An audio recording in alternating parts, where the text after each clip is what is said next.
To get this session started here with an apology that we're late. We were in a closed session that took a little longer than we had anticipated. So would you all please rise and join me in the Pledge of Allegiance? Flag's in the back there. I pledge allegiance to the flag of the United States of America and to the republic for which it stands, one nation, under God, indivisible, with liberty and justice for all.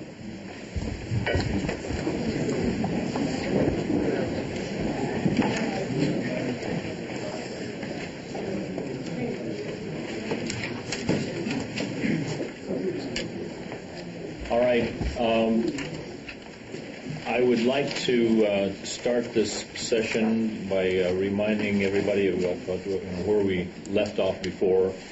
We had this slide up on the screen where we were talking about starting off with a $1.5 million contingency account, and we kind of pulled the board to get their willingness to consider funding things like the branch libraries, the animal control position, the archive, everything that's on that list. There was no final conclusion about that. There was a willingness of the board to consider putting that back on. It's by no means concluded that they will be. We had the closed session today, during which we discussed a number of things. There was some discussion about a vote of a particular union group, and there was some feeling on the part of the board that there was not a clear communication to the employees and to the public about what the board's position was on financial impacts as they reflect or as they apply specifically to the board. In other words, the people have been expressing some concern, some confusion about what sacrifices we as a board are willing to make. And it was during the discussion this morning, and I'll be asking the various board members if they would agree with the outcome. But on balance, the 17.5% reductions that we discussed in this room last week, that I think it's important for everybody to understand that we're not asking for a 17.5% salary reduction from anyone. The 17.5% that we discussed was an aggregate or an average of the aggregate, the way it would affect each department. But in as much as salaries and benefits constitute the lion's share of any particular department's budget, it varies from department to department,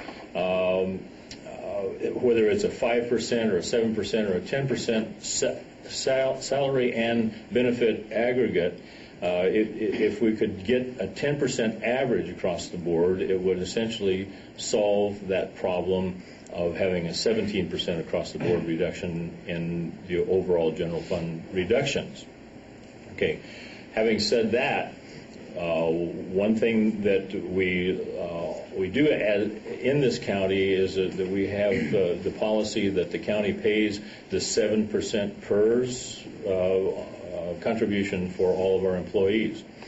The Board of Supervisors is willing to state this morning, and we've been stating it in the past, but we want to go on record that we will voluntarily begin paying our own 7% PERS contribution. So that's going to result in getting 7% of the 10% across the board. So we're hoping that as a result of today's sessions that there will be an opportunity for some of the department heads to be contacted and some of the unions to also go back and revisit, knowing specifically what the board's position is on this, that they could revisit their deliberations and see if we can't all come together with a solution that will obtain our fundamental objective of saving jobs in this county.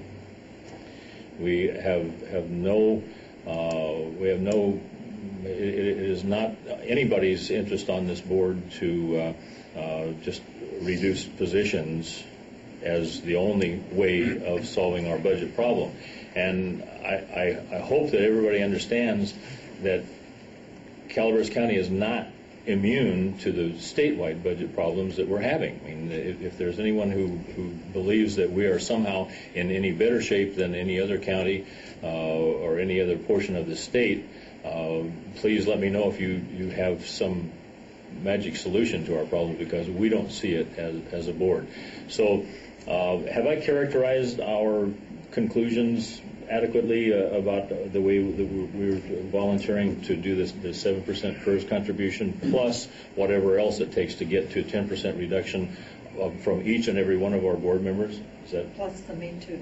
That's correct. The Me Too, we're starting with the 7% PERS, and whatever else it takes as a benefit or salary reduction going up to the 10% that we've asked everybody to consider, we are stating today for everybody to understand that we're willing to do that right now, starting today.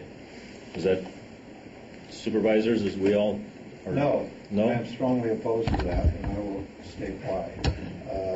The board basically is looking at the option. Could you introduce yourself, please? What did she say? Introduce yourself. This is Tom Tryon, who represents District 4. What the board is basically proposing is that the board should lead by unilaterally instituting cuts to all elected officials, including the board, all department heads, and all unrepresented employees, because the board can take that action unilaterally without having to negotiate with the union. I think that is, I think it's wrong, and I think in some ways it's going to set us back where we've come from, and I don't want to go back there. I worked very hard over the years to basically keep that unit tied to what we negotiate with the SEIU union. I think it's a mistake to break that bond at this time. I think it's wrong to just take that unit, all the elected officials, the appointed department heads, and the unrepresented people, and say, well, we're going to sort of make you a sacrificial lamb, and we're going to institute unilaterally a series or a cut and compensation. I guess what bothers me the most of all that is we're punishing people because they don't belong to a union.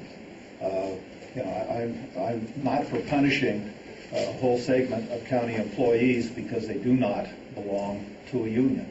I don't think we should be trying to force people basically into a union so they can get some representation because of unilateral acts by the Board of Supervisors. What I agreed to and what historically we have done and what we did in this last negotiations with the SEIU union was basically say whatever givebacks or reductions in compensation that the union agrees to will apply to everybody else equally. Everybody else being the elected officials, appointed department heads, and unrepresented employees. And I think we should continue with that tie. I think it's a mistake to break this unit. It's not a unit, but this group of people, and separate them from the miscellaneous employees. So I think we're going absolutely in the wrong direction when we do that. We haven't even had a discussion with elected department heads, appointed department heads, or unrepresented employees. We're just doing it, in my opinion, almost on an emotional response to the failure of the SEIU union to vote for any concessions. It's my understanding, or it was my understanding yesterday, that the union voted 95% to give no concessions. I was told this morning, no, it's 82%. I'm not at this point sure what the percent was, but it was an overwhelming percent.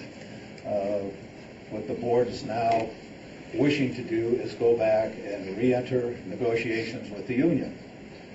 I'm not sure those discussions are going to prove any more productive than the discussions that were voted on, I guess, last Friday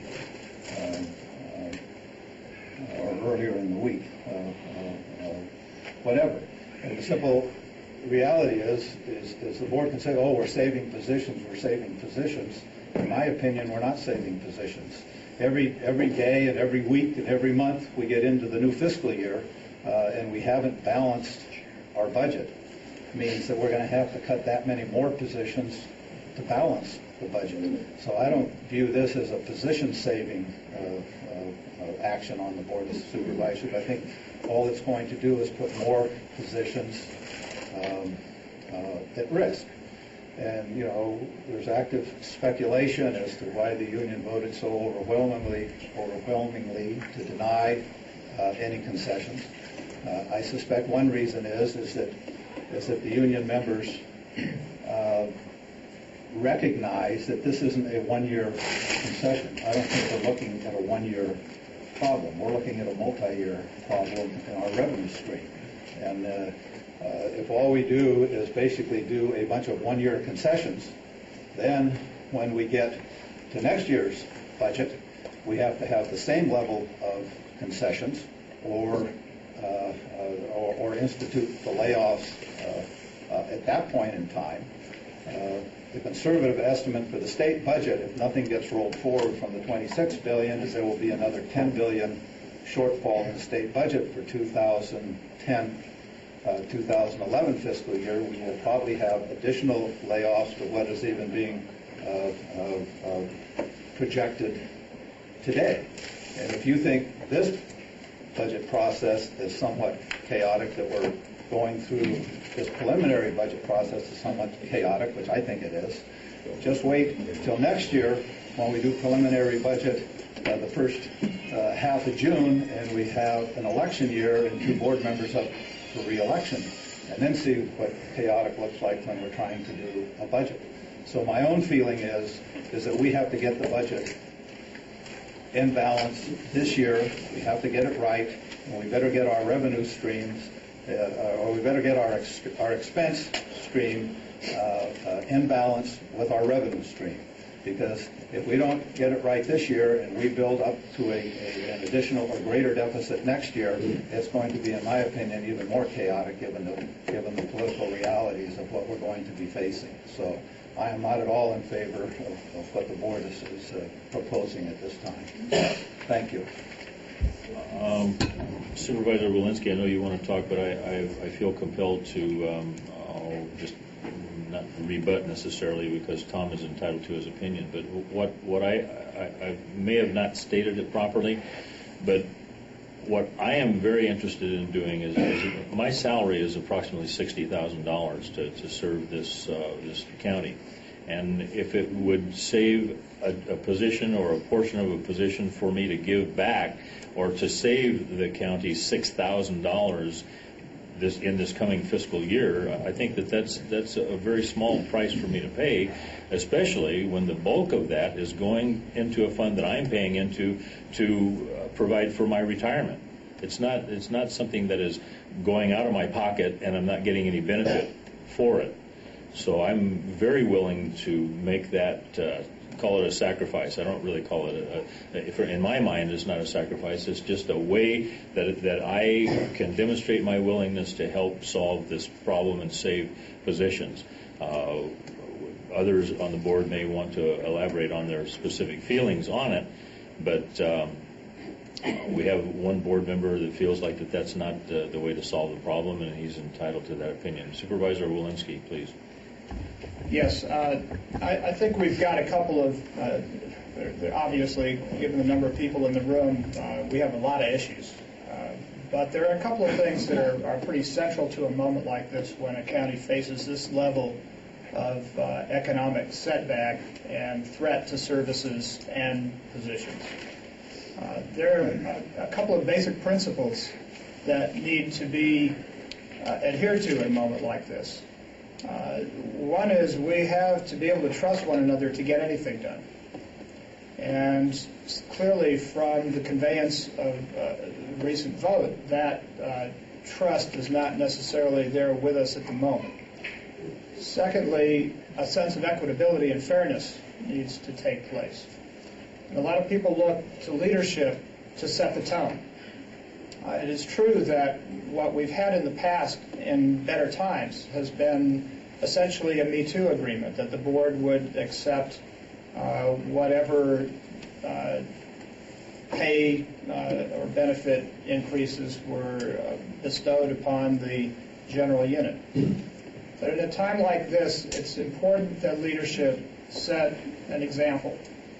And people have wondered, well, what are you going to do? And we've always said, well, we'll do whatever other people do. But I think that's leadership following at a time where it's most called to lead, which is why I very much support the idea of us making a commitment for ourselves and for this board, and a conveyance to both the public and the people who work for the county that first, this is a serious time.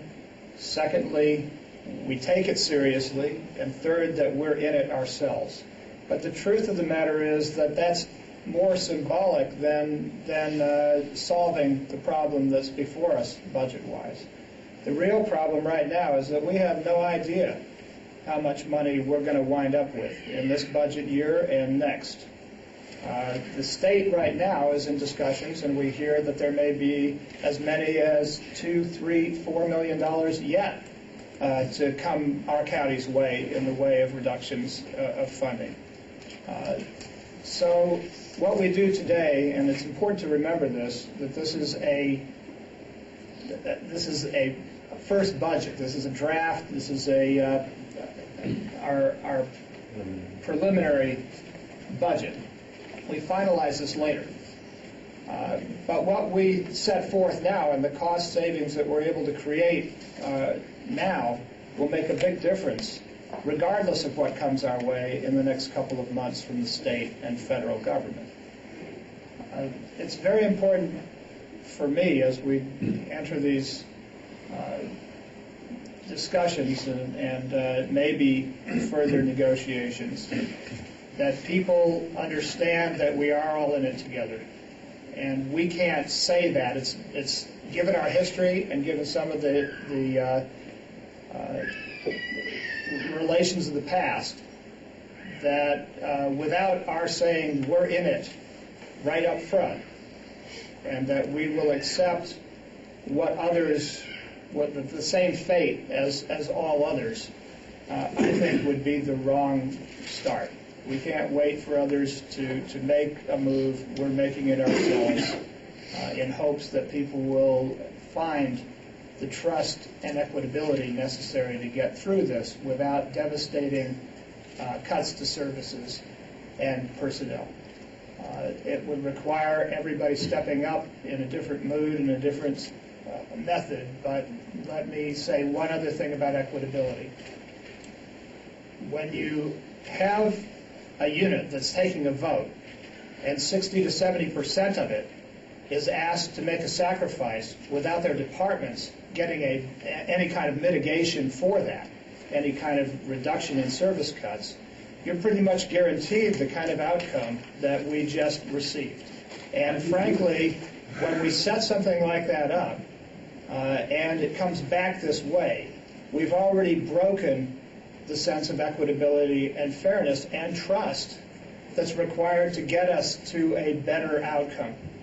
And so from my point of view, that's a starting point today for us to be able to come forward and say, all right, this does apply to us, this is how it applies to us, and that we are looking for an equitable solution that does not put an onerous burden on service and line staff and less so on any other body. I hope that's a principle worth pursuing, and I very much hope that the recently concluded vote is an expression more of the configuration of the proposals rather than a rejection of the willingness to make equitable and universal concessions to the moment.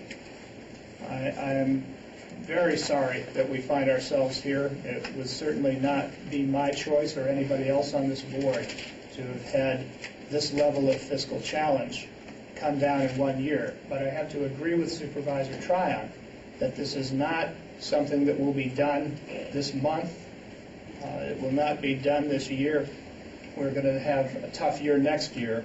And that, in fact, if we're able to preserve some services, all of that is doing is giving us an opportunity in this coming year to figure out how to reconfigure government, how to do business more efficiently and better, how to accomplish a level of deployment that meets the priorities that are required by our citizens and are necessary for the continuance of a functional government. If you look at it the way I'm seeing it right now, if all the worst happens, we will have wound up with close to 40 to 50% of our whatever we have discretionary authority over cut out of our arrangement. And that means we have to be very different in the way we deal with one another, in the recognition that this is a team that's going to rely on each other even to get through this moment, and that we have to, whatever we do here, has to be a recognition of the combination of services that make a safe and decent place, a civilized place to live, that we do that together rather than piecemeal or one at a time. I know we have differences on this board, but I know that we are all, from the discussions that we've had, I know that every one of us is absolutely dedicated to the belief that we can do good, we can do better, and that we need to do this together.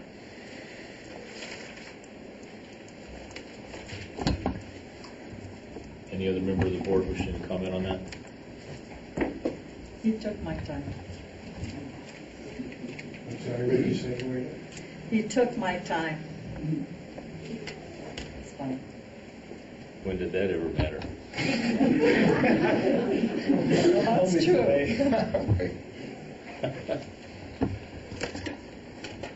Okay, we have this chart up on the board here. Does anybody have any suggestions about any other uses for at this point on the contingency fund? Before the board gets interested in discussions, if I could bring up one item that is up there that wasn't up there at the time we closed the public hearing, and that regards the Ferguson Group. In the CAO's letter, it was stated that expenditure was pulled out of the 32 budget as well as the offsetting revenue. It was discovered, and I was notified yesterday, that due to a typo, what was pulled out of the revenue was $30, so instead of $30,000.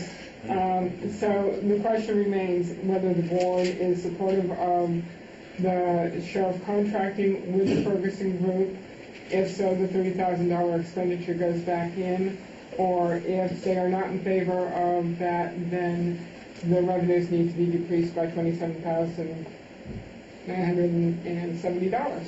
Revenue needs to be decreased? Expenditures, not revenues, isn't it? Now, if you want to add the give the sheriff the approval to, then you need to increase the revenue, of course. Shirley, could you? What? I thought that money came from a separate AB. It does. It comes from AB 443, and normally what would have happened had the typo not occurred it would have, when we reduced the expenditures in the sheriff's line item, we would have reduced the transfers in from designated fund by a like amount. And because of the typo, instead of reducing the transferring from designated fund by $30,000, it was reduced by $30.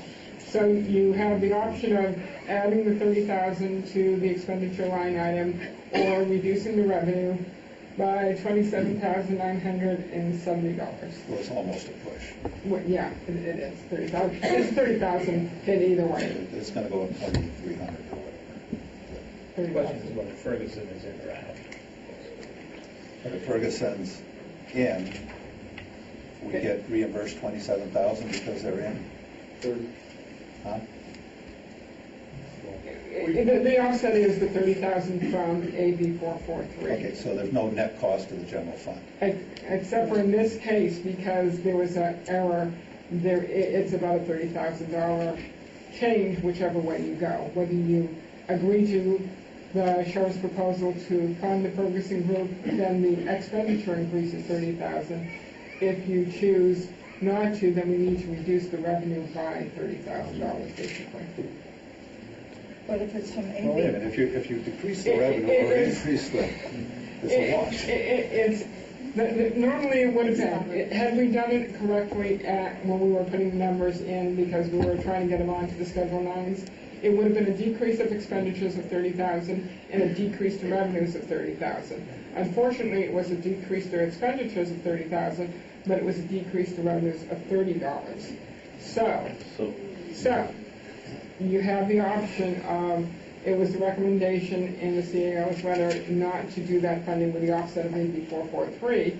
However, since the board has the option, because it has to be corrected one way or the other, either reducing the revenue or increasing the expenditures based on what the board wants to do regarding the Ferguson contract.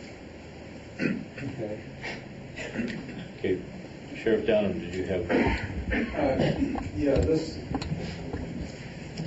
Ferguson is proposed to be funded out of AB 443, which has no impact on the general fund. If you take a look at the sheriff's office record with Ferguson, interacting with them has brought us about $1.5 million over several number of years.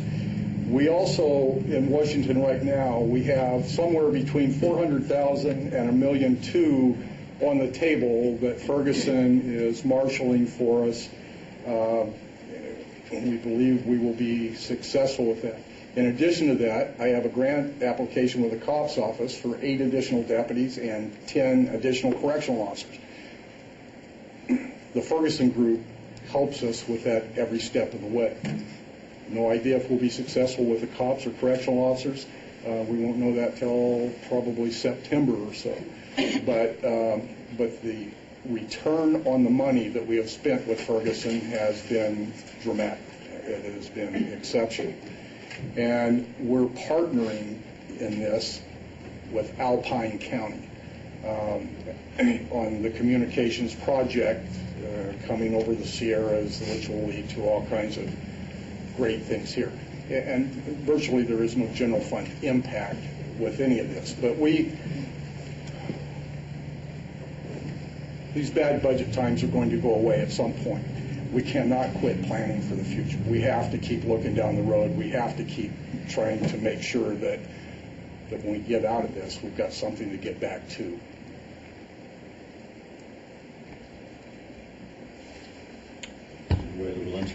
I just had one question about Ferguson in particular. I think it's important that we have people in D.C. doing things. I know Ferguson had initial great results a couple of congressional sessions ago.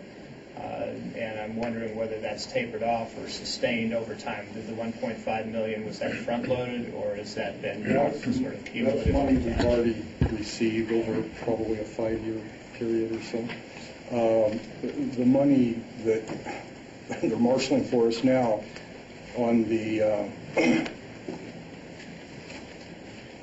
House side, the appropriation is $1.25 million. On the Senate side, it's $400,000. So it's going to committee Feinstein is helping us with this project. She's the chair of that committee. I'm pretty sure we're going to be successful at some level. We just don't know where it will land, but Ferguson has been extremely helpful.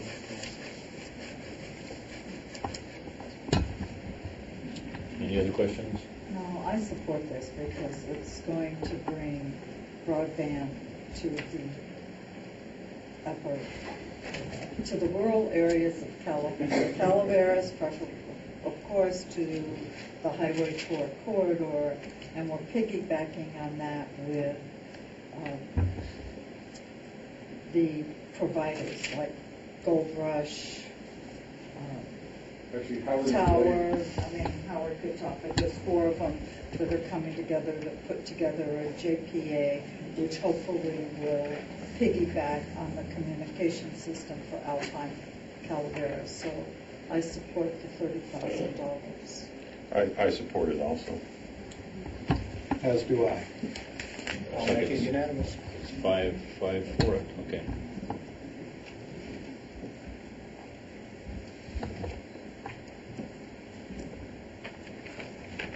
What is the definition of contraction? Jail contraction. Money in, money out. Contraction. Contracts. No. Okay, are there any other special interest or considerations that we want to discuss at this point? On this list? Yes. Yes, I do. I want to reduce the archives to 1 day a week, as they had recommended. Yes, no? I mean, I'm just throwing it out. I want to do a 10% cut to the 1/3 that goes to the Visitors Bureau, so assuming it's $133,000, a 10% cut to their 1/3 of whatever the TOT winds up bringing, and so for discussion purposes, that would be $13,000.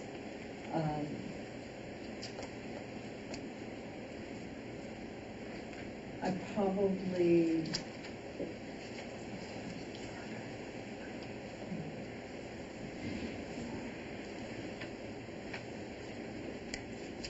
Shirley, could you review for me the Calaveras literacy program? Sure. What that, the CAT, right? Right.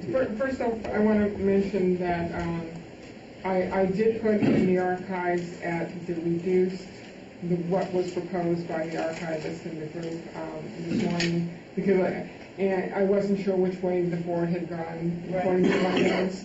So I put it in at the reduced hours. So And the Calaveras adult tutoring is, that is, what would you like to know about that, Marina? could you just remind me what, I mean, is that covering full-time, part-time, 80%? 60%, I believe it's 60%. 60%, okay. The farm advisor was for 50%? Farm advisor was 0.6%. Let me double check on the Okay. Calaveras adult tutoring.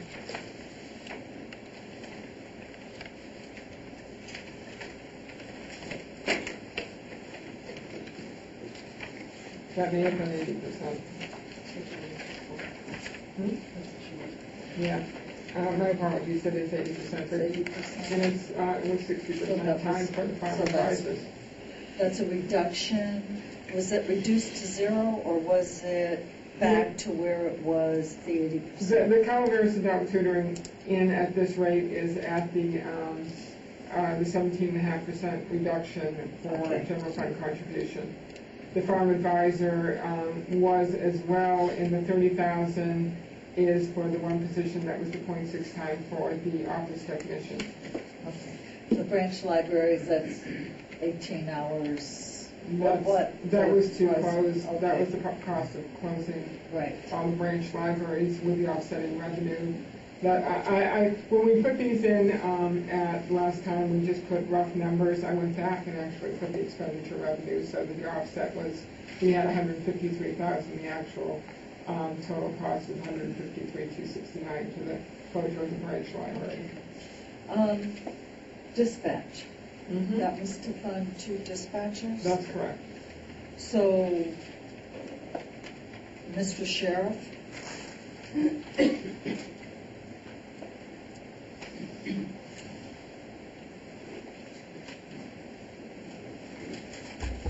When we talked last time, or what I had asked you was, you're being able to absorb at least a 10% cut. That was an agreement that I thought I heard you say would happen. Is this on top of that? So, or is this? Marie, to make our 17.5% in the dispatch, we froze 2 dispatch positions and laid 2 dispatchers off. This brought 2 dispatchers back, but we would still have 2 vacant.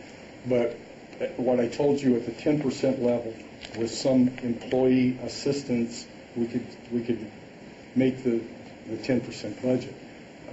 At the 17.5% level, You're no matter phones. whatever I do or they do is. So the 107 would bring the contribution from dispatch to 10%.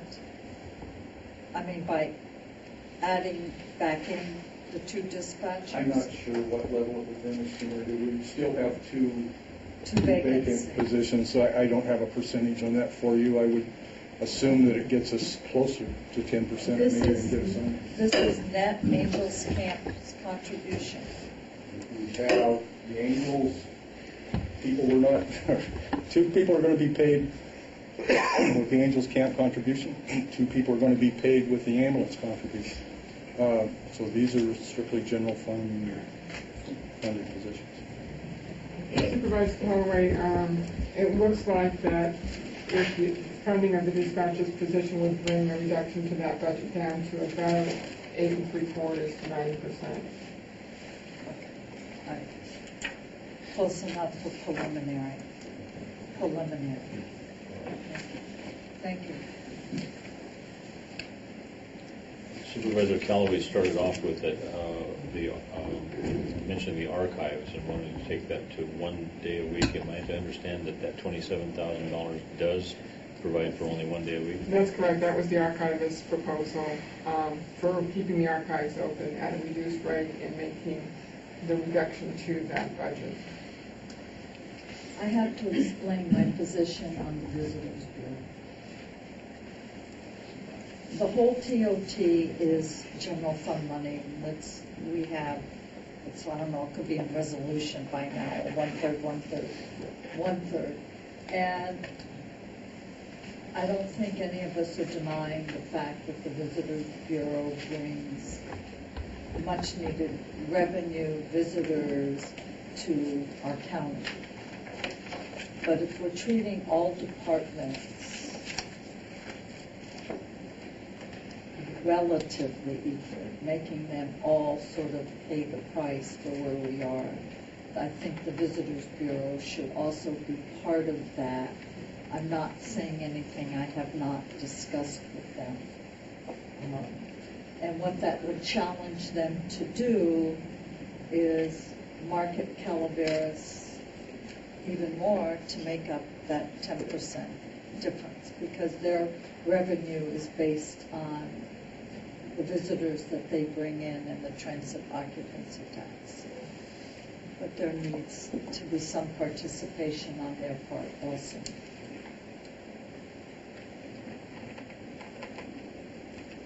And I guess I'd like support on that.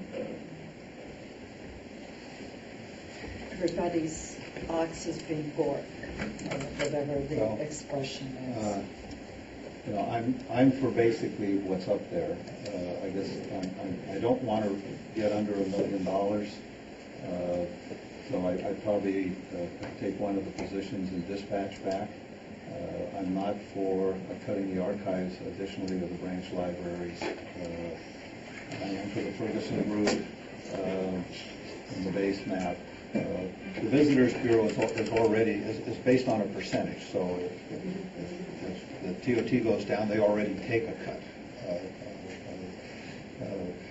We've been fortunate in that they have been a very successful organization, and the TOT has not fallen as dramatically as most of our other revenue sources, particularly other income sources. I think we're projecting, 15 or perhaps a 20% reduction in TOT for the coming budget year, which is considerably less than most others. So they're already taking their 1/3 of 15 or 20% that's already in the budget. I think it's a good allocation. I think it's a good incentive for them. I think they've responded well to it, and I think they do a good job. I think it's one of the things we do have going for us in this recession is a lot of people are staying closer to home so that we can gain more of that business. And I think we're sort of penny wise and pound foolish if we go after the visitor center, given the way we have structured the income that goes to the visitor center. So I'm not for reducing the visitor center percentage.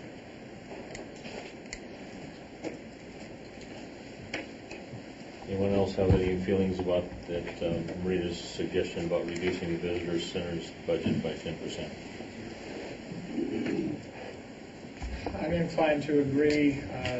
I certainly agree with what Tom says, which is it's a good operation. So are many of the other operations that we're cutting by even more. And it seems to me if we're all to be in one boat out of the general fund, to be consistent, we should all make equal sacrifices to it. So in this particular case, I will support Marita's proposal. Supervisor Toffenelli? I'll support her proposal too, based on the 10% that every other. Okay, it doesn't make any difference, I guess, that I don't support it. So there were three people that were in favor of reducing it by 10%. So it goes down to what, 120.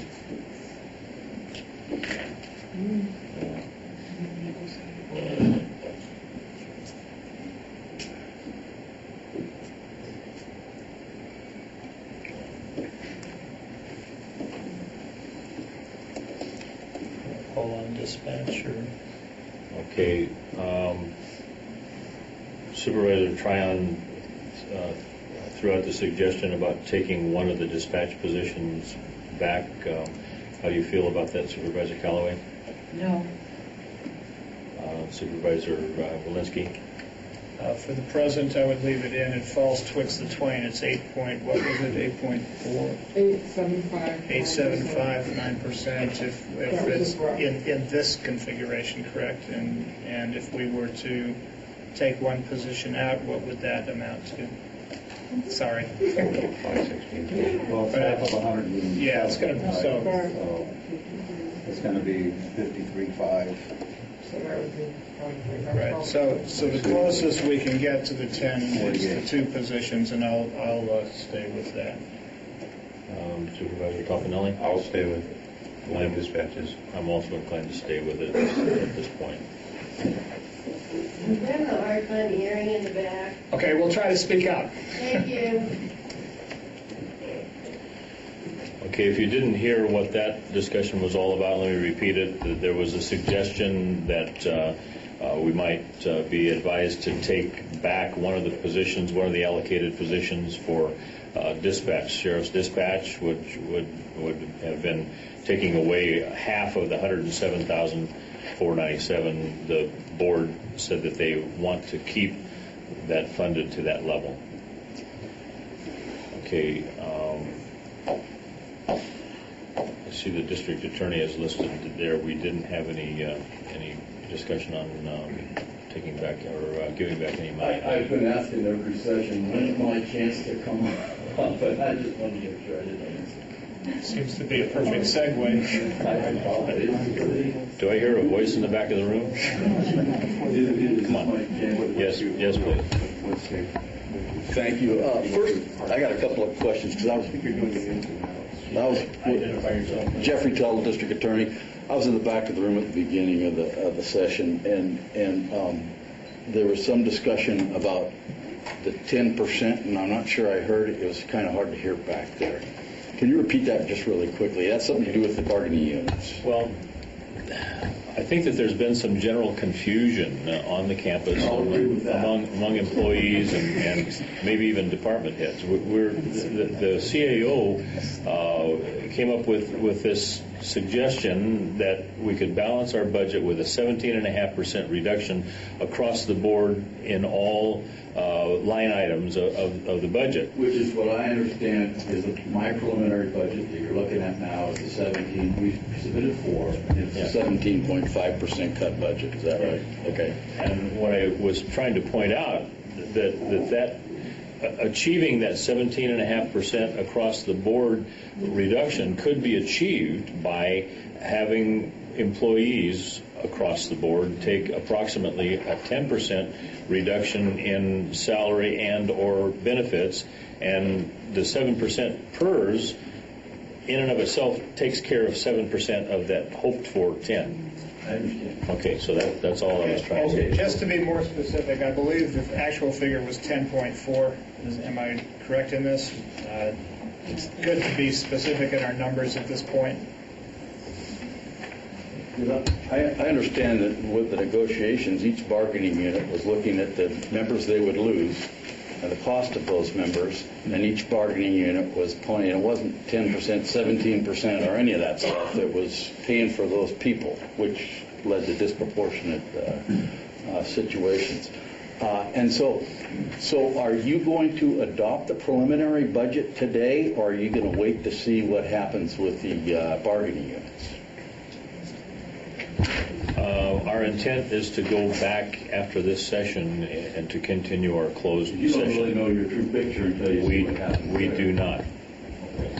I'm going to make my pitch because I don't know. Things are so fluid here. I don't know when I'm going to get another chance. And I'm familiar with the board and the diminishing amounts of money because in my experience here, I remember this part of the budget hearing. So, and I understand that right now with what the board has said they're going to do, it looks like I'm up a creek.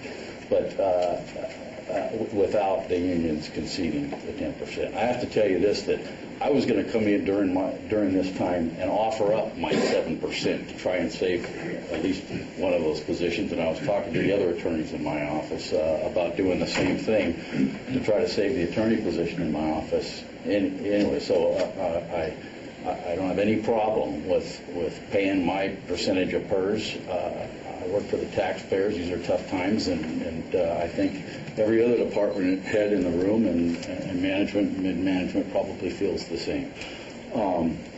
But when we were going through preliminary budget early on, one of it was said that and I'm not aiming this at you, Jim. it was said that the county counsel's office was not going to be cut because you'd have to farm out some of those cases, and it'd cost you more. Well, what you're saying is that you're not willing to increase the caseload of the existing attorneys. That's another way of saying that, and there's a good reason not to do that. Is because the competence of those attorneys, the time they're spending on the case, is being reduced by the increase in caseload. But I lost an attorney basically last year, and I have another one on the chopping block this year. And what you're doing, and I said that in the letter that I gave you, and I'm not going to bore you with all the statistics or anything, but what you're doing is you're reducing the competency of my office by that much. I understand that the county council defends you and you have a close relationship with that office, and maybe your interest in seeing the competence of that office remain high is more than in seeing my attorney's the competence of my office remain high. But I think that's a fair comparison. I understand right now that most of the board members, it's my understanding, are looking at around $1 million for contingencies. Well, I can read. You're there, if not below it. So I'm going to ask you to fund my position, but I don't know. I have to say that where we are now with the county budget, we were at the beginning of June. And this is a terrible budget year. There's no question about it. It was going to be horrible. But the negotiations with those unions, the way they were presented, if I was a union member, I wouldn't have voted. You guys probably wouldn't have either, the way it's presented. I'm just a little, I hear a lot of talk about teams and leadership from members of the board. I just have to say that I'm a little disappointed in what I've seen in the way of substance. Thank you.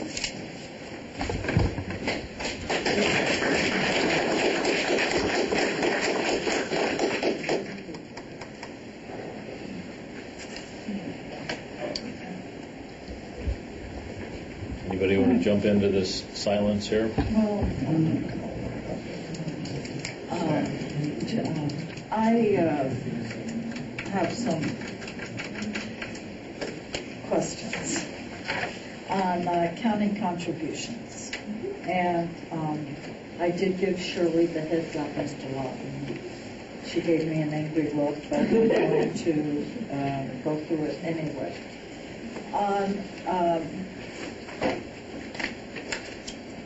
The $465,000 that goes to to CalWorks. Could you please explain a minute? CalWorks, and I'm taking CalWorks because that's where the 465 goes. Part of it goes to is the general fund cost for general assistance, correct? Part of it is maintenance of effort. Part of it is the CalWorks programs have different federal, state, county sharing ratios, and based on those, what the cost of the program is, those it depends on what the program is, what the county's ratio is. So if you're spending X number of dollars, the state will pick up, the federal government will pick up 50%, the state 45%, and the county's required match is 5%. So the general fund contribution to social services is based on that share cost over the programs administered by CalWorks.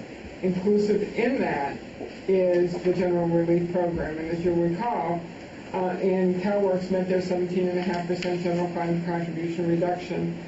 In that amount, as you'll recall, last year at mid-year, due to growing caseloads in general assistance and some proposals that have been happening at the state level, the CalWorks has seen an increase in general assistance caseloads substantially.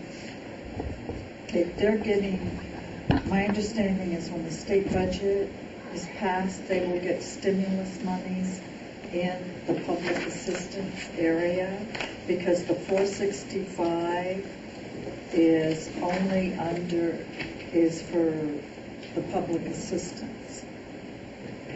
The 465 covers administrative and assistance costs.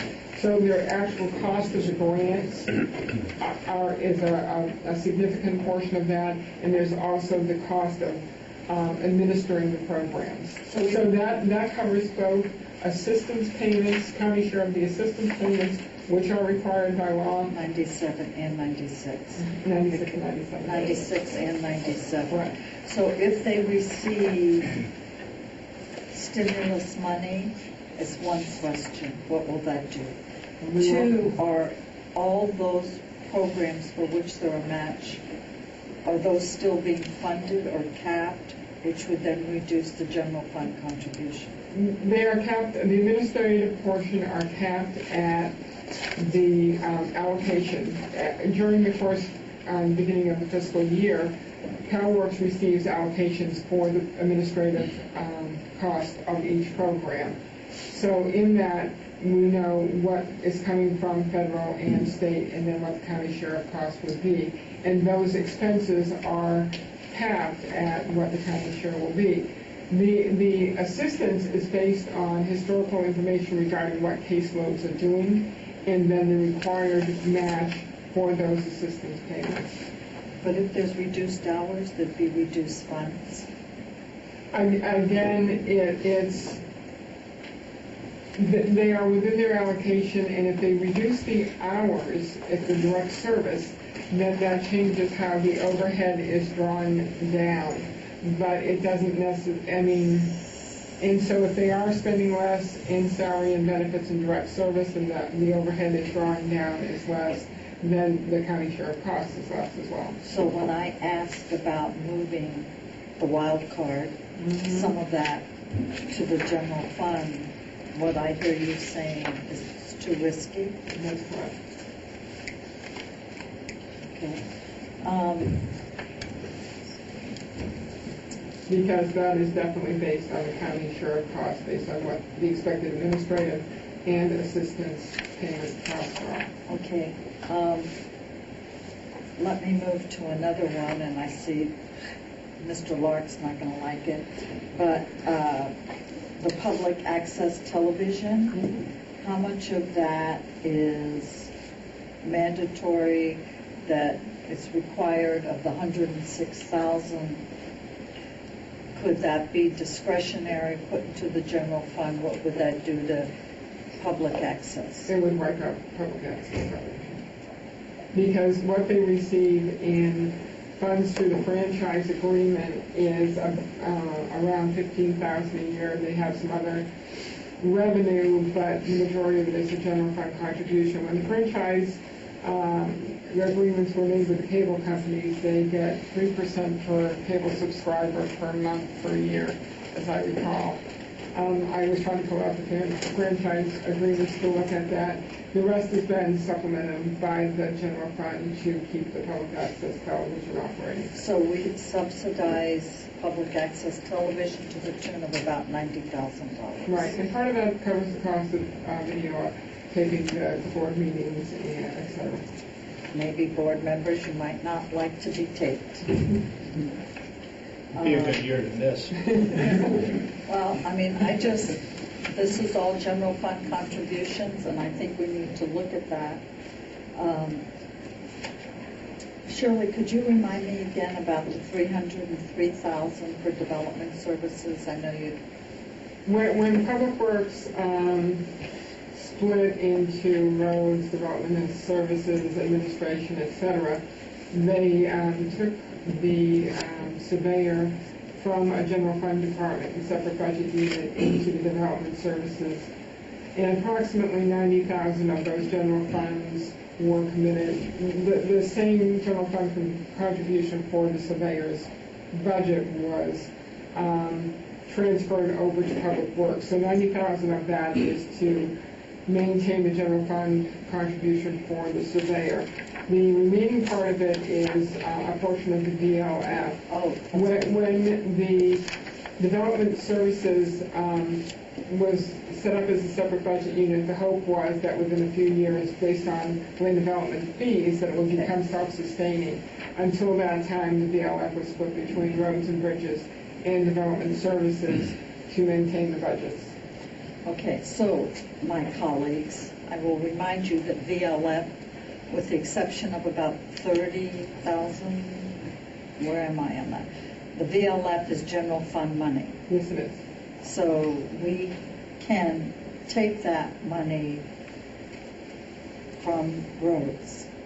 We also have the 1/3 of TOT that goes to the roads that we also have the ability to use.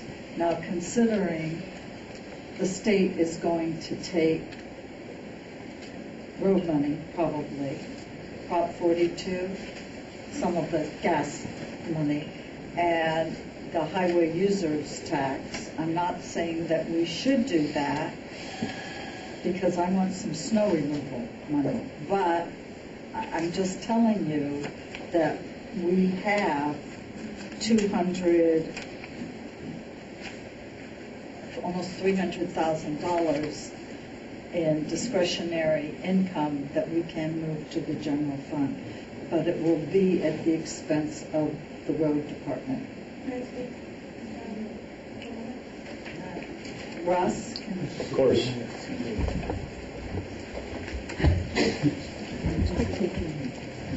I'm Kim Gasway, Business Administrator for Public Works. I'd like to remind the board we are fully aware that this is a funding source that's at risk. Shirley and I talk about this every time we talk. And I would like to point out before you consider those funds that the road operations budget, regardless of what the state is going to do, started this fiscal year $1.1 million less than last year. We took a hit of 9 positions that we are giving up in our roads fund this year in our preliminary budget. Without the state taking any gas tax money, without the state taking any Prop 42 money, and without the county taking any VLF money, we're losing 9 positions. We are union represented, one of the larger departments. We made a commitment in our management team that we would take those cuts across the board. We are losing management positions, 3 of them, some in land development, some in roads. It's an engineer, a deputy director, 2 analysts. So of the 9, 4 of them are high-end paid positions. 5 of them, I almost wore an orange shirt today, because 5 of them are the people out on the roads who are working 12-hour shifts during snow season, and they're doing the paving. And I want to say those are also some of the lowest paid people in this county. So we made a commitment in our department to take hits at the high end and the low end. And it's real popular for people to come up here and talk about the high end positions. Those are people who have the ability to lobby the community, to lobby board members. But those guys out there in the orange shirts, police and gals, they don't have those opportunities. Some of those are extra hire people, 2 of which have been working in our department for over 2 years without benefits. No medical benefits, no vacation, no sick leave, at $13.89 an hour. And so when you talk about the VLF, I want to remind you that we're looking at an additional $1.7 million hit if the state takes the gas tax money. And we've already given up 9 positions in our budget. So, I don't know, any questions? No. I have one question on this, which is the $300,000 or close to 3 that Marita's referring to. Is there a direct, are there any limitations to its expenditure within your department? What does it actually, what positions or what services are covered by that 300? That's used for routine road maintenance work, which is our lowest funding at this point. We did get some capital project monies with Prop 1B, so we're able to do overlays, but that is the money that we use for ditching, potholes. The 20%, the state with gas tax pays for 80% of snow removal. The other 20% we have to make up with maintenance monies, which is VLF or gas tax. So, if I may clarify, was your question Supervisor Walensky regarding the land development contribution versus well, land development took 2 positions we're giving up in land development. Every dollar that land development reduces in cost is VLF money that goes back to the roads.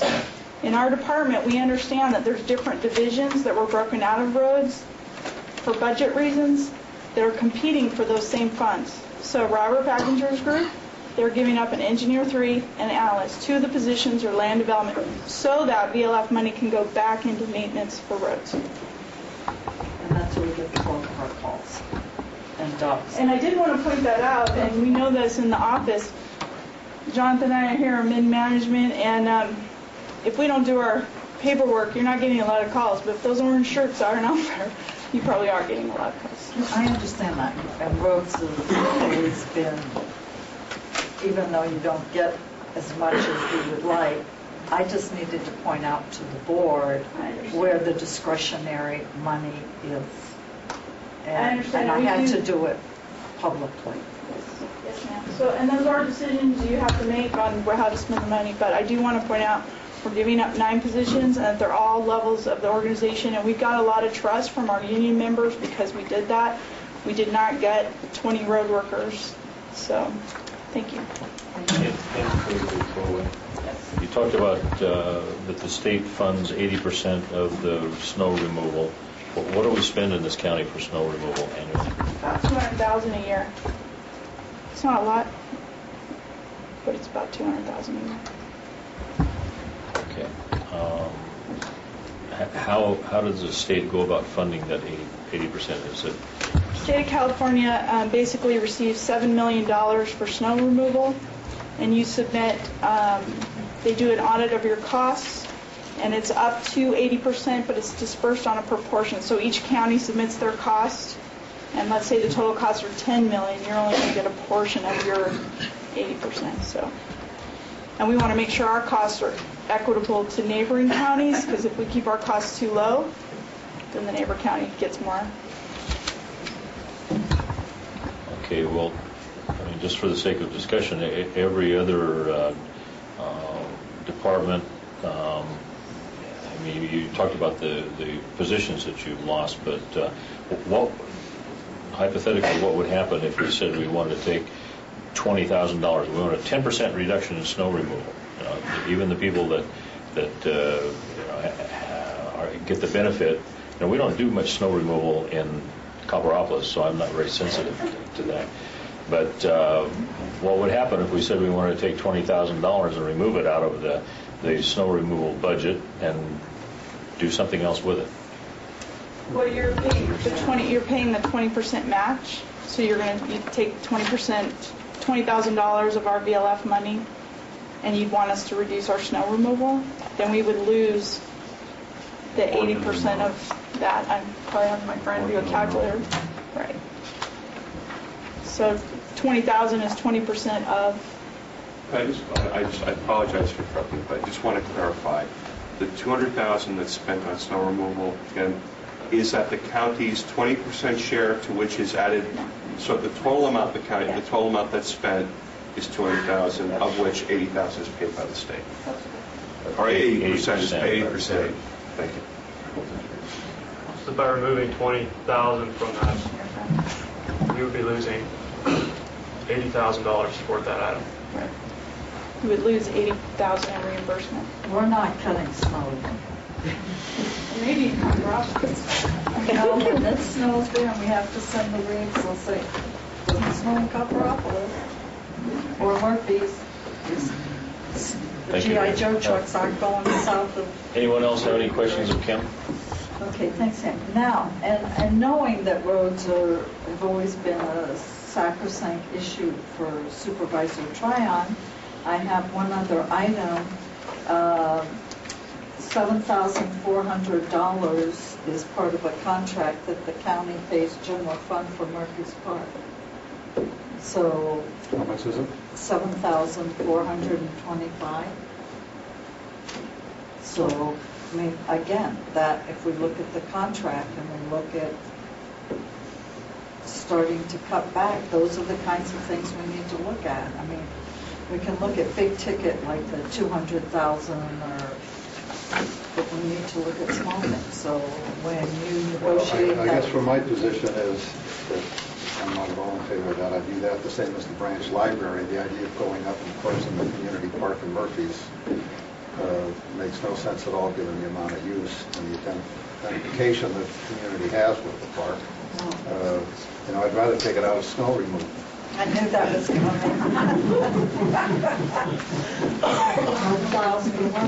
That's 2 votes for snow removal. Okay, well, I just want, I had to go look at this. I want to advise my upcountry colleague here that there are 2 of us and 3 downcountry supervisors, and that we probably don't want to push this too much further. I've lived in Valley Springs for close to 20 years, and it's never snowed there. That I've been there. Maybe not where you live. There actually was snow plowing a couple of years ago in Valley Springs, as I recall. I just, I mean, we're talking about trying to find dollars, and those are potential dollars for us to look at.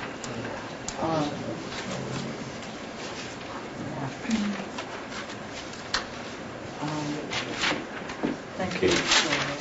We had a fairly impassioned appeal from Jeff Tuttle. Does anybody want to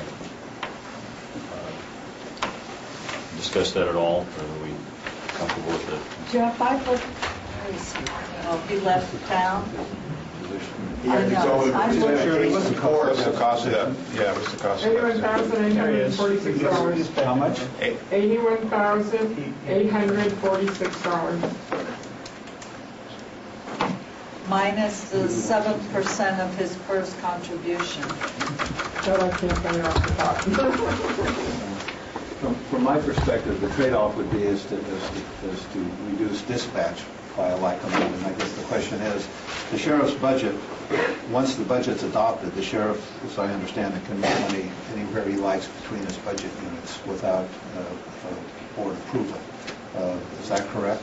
According to the Attorney General's opinion that they provided to me, that is correct. Well then, for me I think the board or staff needs to discuss for my vote anyway, with the sheriff and Jeff and find out which is the higher priority. And if Jeff's position's the higher priority, then I would reduce dispatch by a like amount. It's a policy decision for the board to make rather than delegate to staff. Well, you go get it. I'd be interested in hearing it. How about arm wrestling? Surely, if we We have a compromise. We'll take it from the library. My mom's gone. Already tried, that one's done. Try snow removal, Dennis. You may get 3 votes. well, Shirley, we're doing the contingency 2%. Tom wants to keep it at $1 million. The 2% of what? The $58 million? Is that? Let me think. 1% is 500. It'd be a little over $1 million. 2%. Pardon? It'd be a little over $1 million. Or 58 Okay. million. I don't. 580,000 is 1,160,000. Thank you. I have a question for Don. If you, it costs $81,000 for the attorney. If you got $50,000 or so out of this budget somehow, and given what you know about your department and the willingness of that you expressed about the 7%, would that make up the difference to be able to preserve the position? That's the next. I'm just asking for the dollars on this. Well, I don't know how many attorneys you've got or what 7% means in relation to that, but would it make the difference between 50 and 81? Between 50 and 81. I'll have to, let me just address where Steve is. My concern is, well, my department, I'll give up 7% of my attorneys, but that money's staying with my department. I don't think that's what we should be doing if we go back to that we're a team and we look at it somewhat collectively. And, you know, I mean, maybe we can take your 7% and give it to Jeff. You know, plus Jeff's 7%. I mean, all I'm saying is that I don't think we should be cherry picking to that finite a point. If we want to fund the district attorney at $50,000, and of course then we're going to bring down contingencies to, well, let's say we give them the 45,520 and we make it an even 9.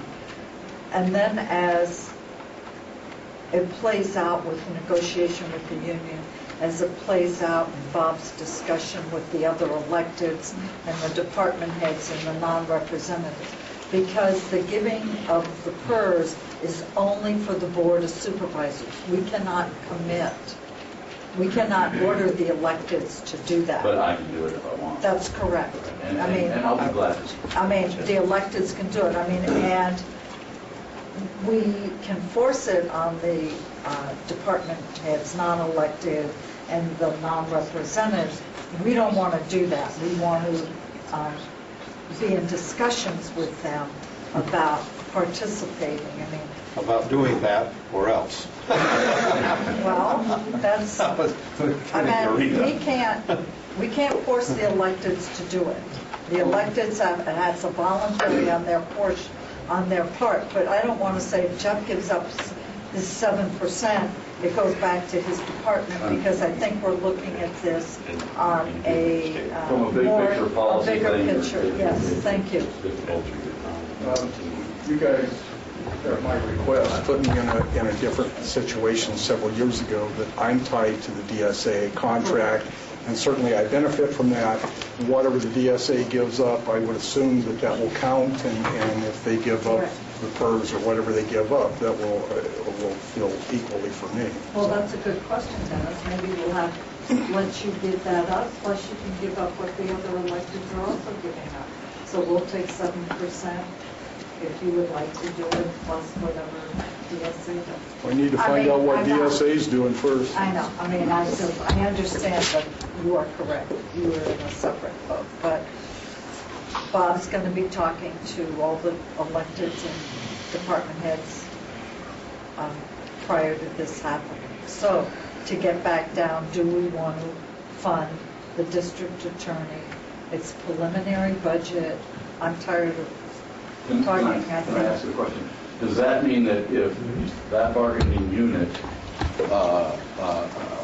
gives up something, that may be fully funded, that position may be fully funded?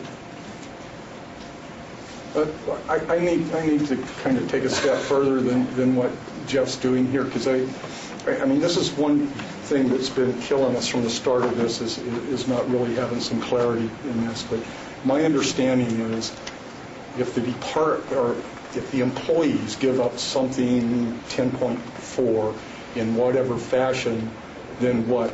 The departments are left to give up 7.5%? What are we? We're mixing and matching two different things, and I think that's the source of the confusion. I'd like to try to clarify if I could.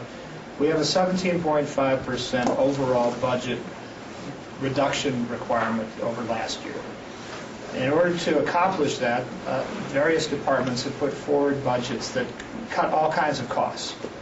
The average for the whole county, in terms of the employment cost, that is benefits and wages combined in total compensation, is 10.4. That's the average. But there are and the problem that we're having is that people are confusing the different numbers, because there have also been proposals to have, instead of 17.5, a 10%. They got 2 votes in the last time, but didn't make it to fruition.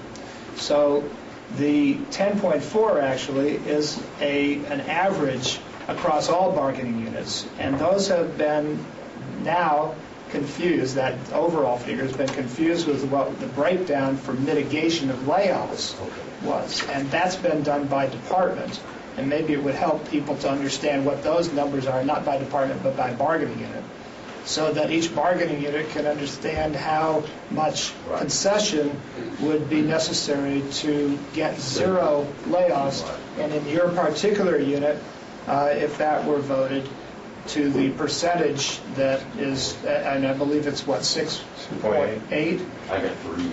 All right, you've got 3 units, but the one I think that is deals with your attorney is 6.8. So if that unit was to come up with 6.8 in terms of concessions, that would be used to mitigate the layoffs in that unit. Okay, so that's where I think some of the confusion has been around that. Basically, some of the concessions of the union will go to mitigate the layoffs in the unit. Actually, it would be 100%. Let's get this real clear, because there is so much bafflement and confusion out here. If a bargaining unit makes the concessions that have the dollar figure that the layoffs would save, that 100% of that would go toward mitigation of layoffs and the positions would be preserved, which was one reason I was asking the question I did a moment ago about if you got some portion of that, let's say we took 10% off of snow removal and got 20,000 over it, and some other, amount was found, would 50 get it if that bargaining unit determines some concession? The actual bottom line here is if the full concession was made at 6.8 for that bargaining unit, this discussion wouldn't be necessary. This is something that was a problem with the last time negotiations.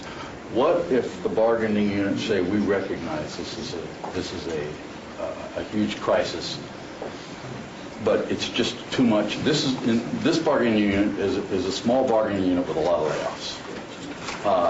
And they say, but I'm sorry, we're going to keep our jobs, but we're going to lose our houses if we take that big a cut, so we can't take, but we're willing to give up something less than that. What happens in that circumstance? I think that becomes a board allocation issue. Because I think you should take them up on it, because it's all money that's going to benefit the taxpayers, and it's going to extend county services. But if that's the case, then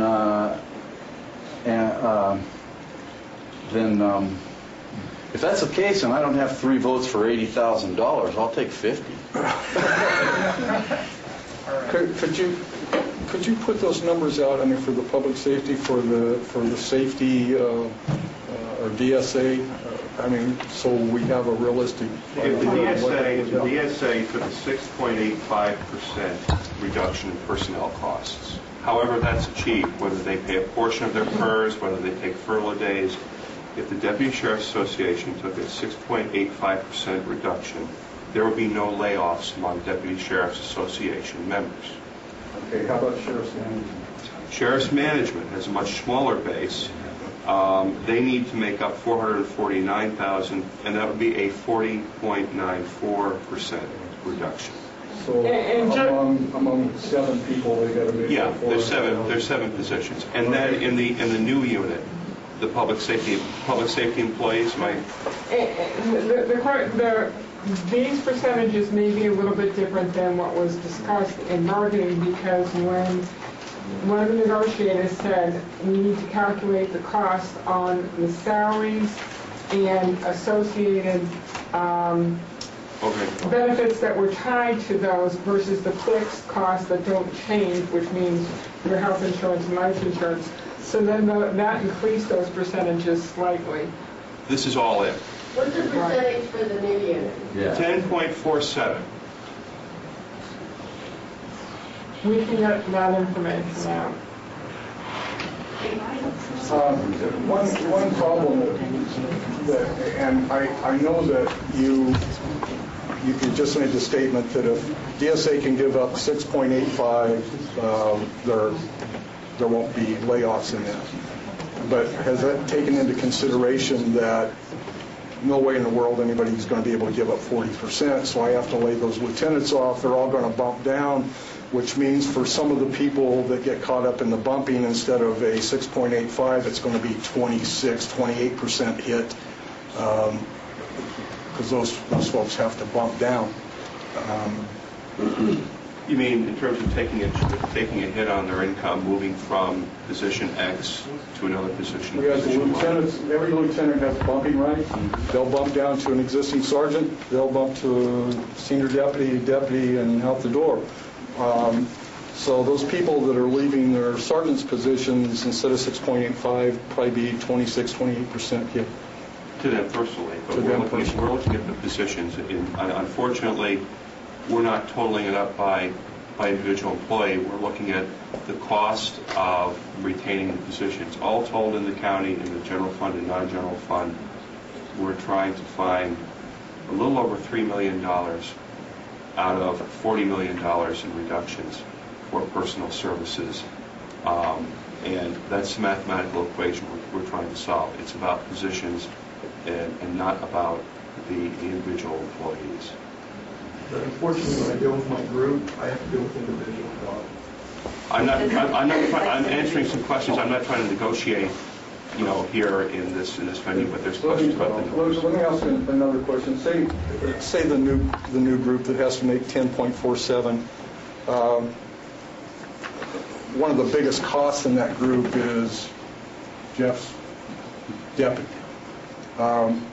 If that person gets off the table through some other means, that would collectively drop their percentage down. Is that correct? That 10.4 includes the deputy we're talking about here, and so you'd subtract 50 grand. 10.4 is the new bargaining unit. Yeah. So you say deputy, you mean your deputy DA, or do you mean Deputy DA is a part of it. He's a part of that. in the new unit? Then yeah. So you subtract 50,000 from what they'd have to come up with if they were going to save. But it doesn't do us any good to move dispatch money to that because it's the same bargaining unit. The other, but can I ask you this? If some of these units can't get all the way there, if I have the capability of backfilling for them, as long as we meet their threshold, we're good? Backfilling with. I don't understand what the question is. 443 or If there's something. another fund that If can be I pull reduced. money out of our communications project and backfill this, can I backfill what they can't make up or part of what they can't make up? That's up to the board as a county administrator. I'm just trying to solve a financial equation. It's up to the Well, board how we're they trying want to to solve establish it the so people have at least some adequate amount I'll speak of for myself. If there are funds that have not yet been reduced, tapped, or found that can be allowed to reduce the layoffs or reduce the amount for a bargaining unit required to meet the overall financial goal that we've set, the answer would be yes. I would back that too, Dennis. Bottom line, it's a one-year solution, and it's a tiny solution, but if it gives people part of a year to get their lives together and at least have an opportunity to look for something instead of getting 10 days and you're gone, it'd be worth it. It's also very important to note that we're dealing with what we know today. And as I said in the opening remarks, that we have the other shoe yet to drop from the state, and that many of the things between now and final budget may be once again, so I'm not trying to destabilize the situation. I'm just trying to express that we are dealing right now with what we know is going to happen. And we're still speculating about what is yet to occur. And as much as we can stabilize this, preserve services, live to fight another day, and also to take this next period, and reevaluating our services, our efficiencies, our priorities, so that we can face next year in a more organized fashion, we would be much better off. The idea of taking heavy service cuts on speculation and ambiguity is a little like falling on your sword before you hear the enemy bugles in the distance, although the bugles are getting louder, I suppose. But right now, we're trying to minimize our biggest asset is our personnel. We have years of training, experience, and service. And the idea of having that be sort of our lead move in trying to balance this budget seems to defy our mission statement, our commitment to service, and our bond with the public. So we are, in every way we know how, trying to get this draconian, I've used the term, cut mitigated. You were going to. It's a good part of the robust conversation. Yes, well, this is the moment for figuring out whether we can offset this in some kind of way. So I appreciate the gesture.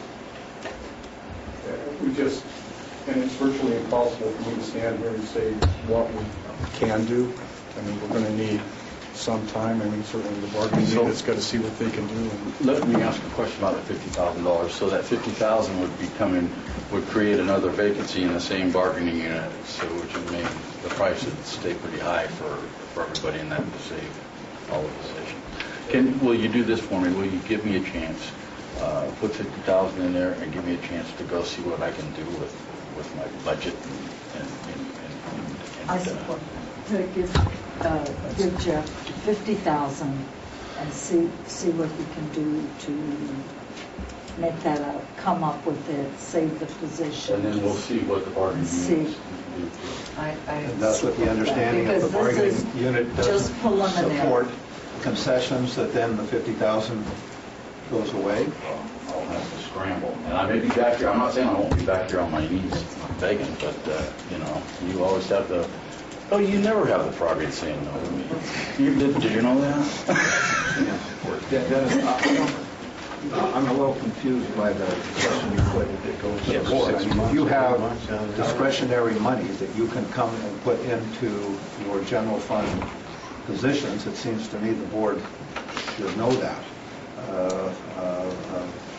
And a lot of departments take, just for instance, they don't have any sort of discretionary pots of money that they can transfer around. So I'm sort of confused as to, well, why don't you use that money to put it in the in dispatch and free up some of that money for another district attorney? I'm not as committed as the other two are, because I don't quite understand the implications of what you're saying. We've had this money earmarked forever for our communications project. We talked about it at budget last year. I didn't want to move it because I knew we had grant matches to make, that sort of stuff. We have no idea if we've always used it instead of the general fund. I mean, the general fund has not bought us an unmarked vehicle in years and years. It wasn't very many years ago. The sheriff's department looked like the Tijuana Police Department from all the variety of weapons and crap they were carrying. We've taken care of all that with that money. Every dime we've spent with that basically is pretty much a legitimate general fund expenditure. We just haven't hit the general fund for it. We've used that money. This communications project is absolutely critical to us. I'm willing to take a shot with it.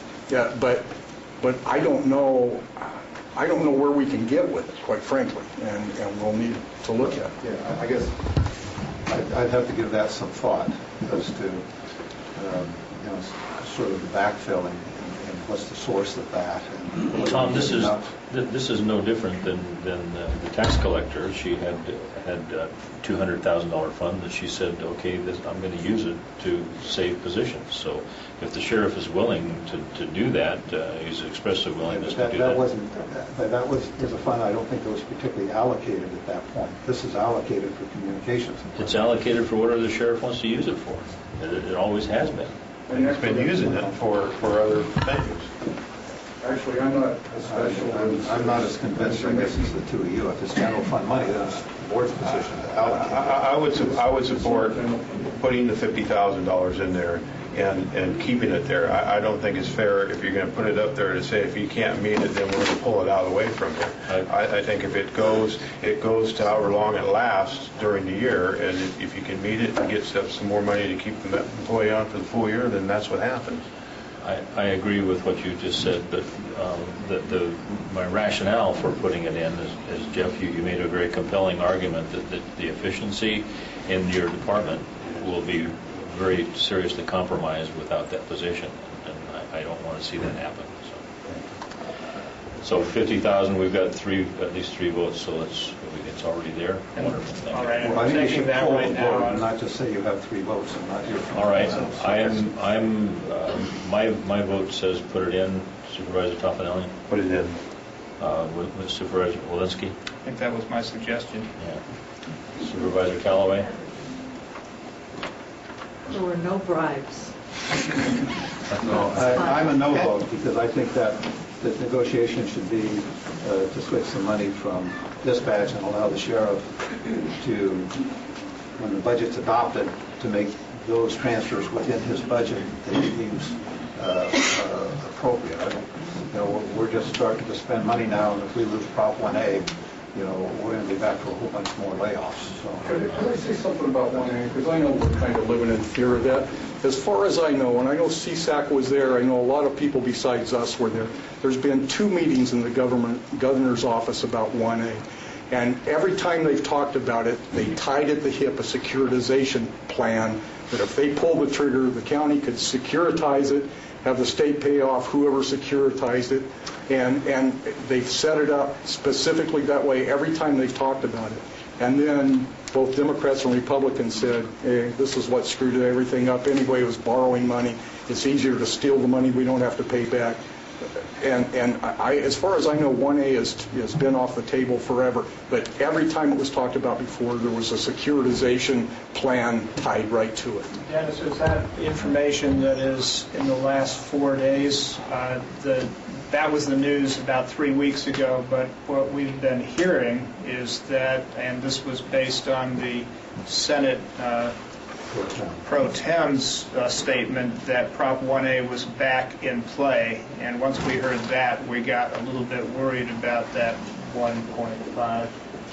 We've been told by the governor's office and by the people that talk to us regularly up there that there is no way the legislature is going to pull the trigger on 1A.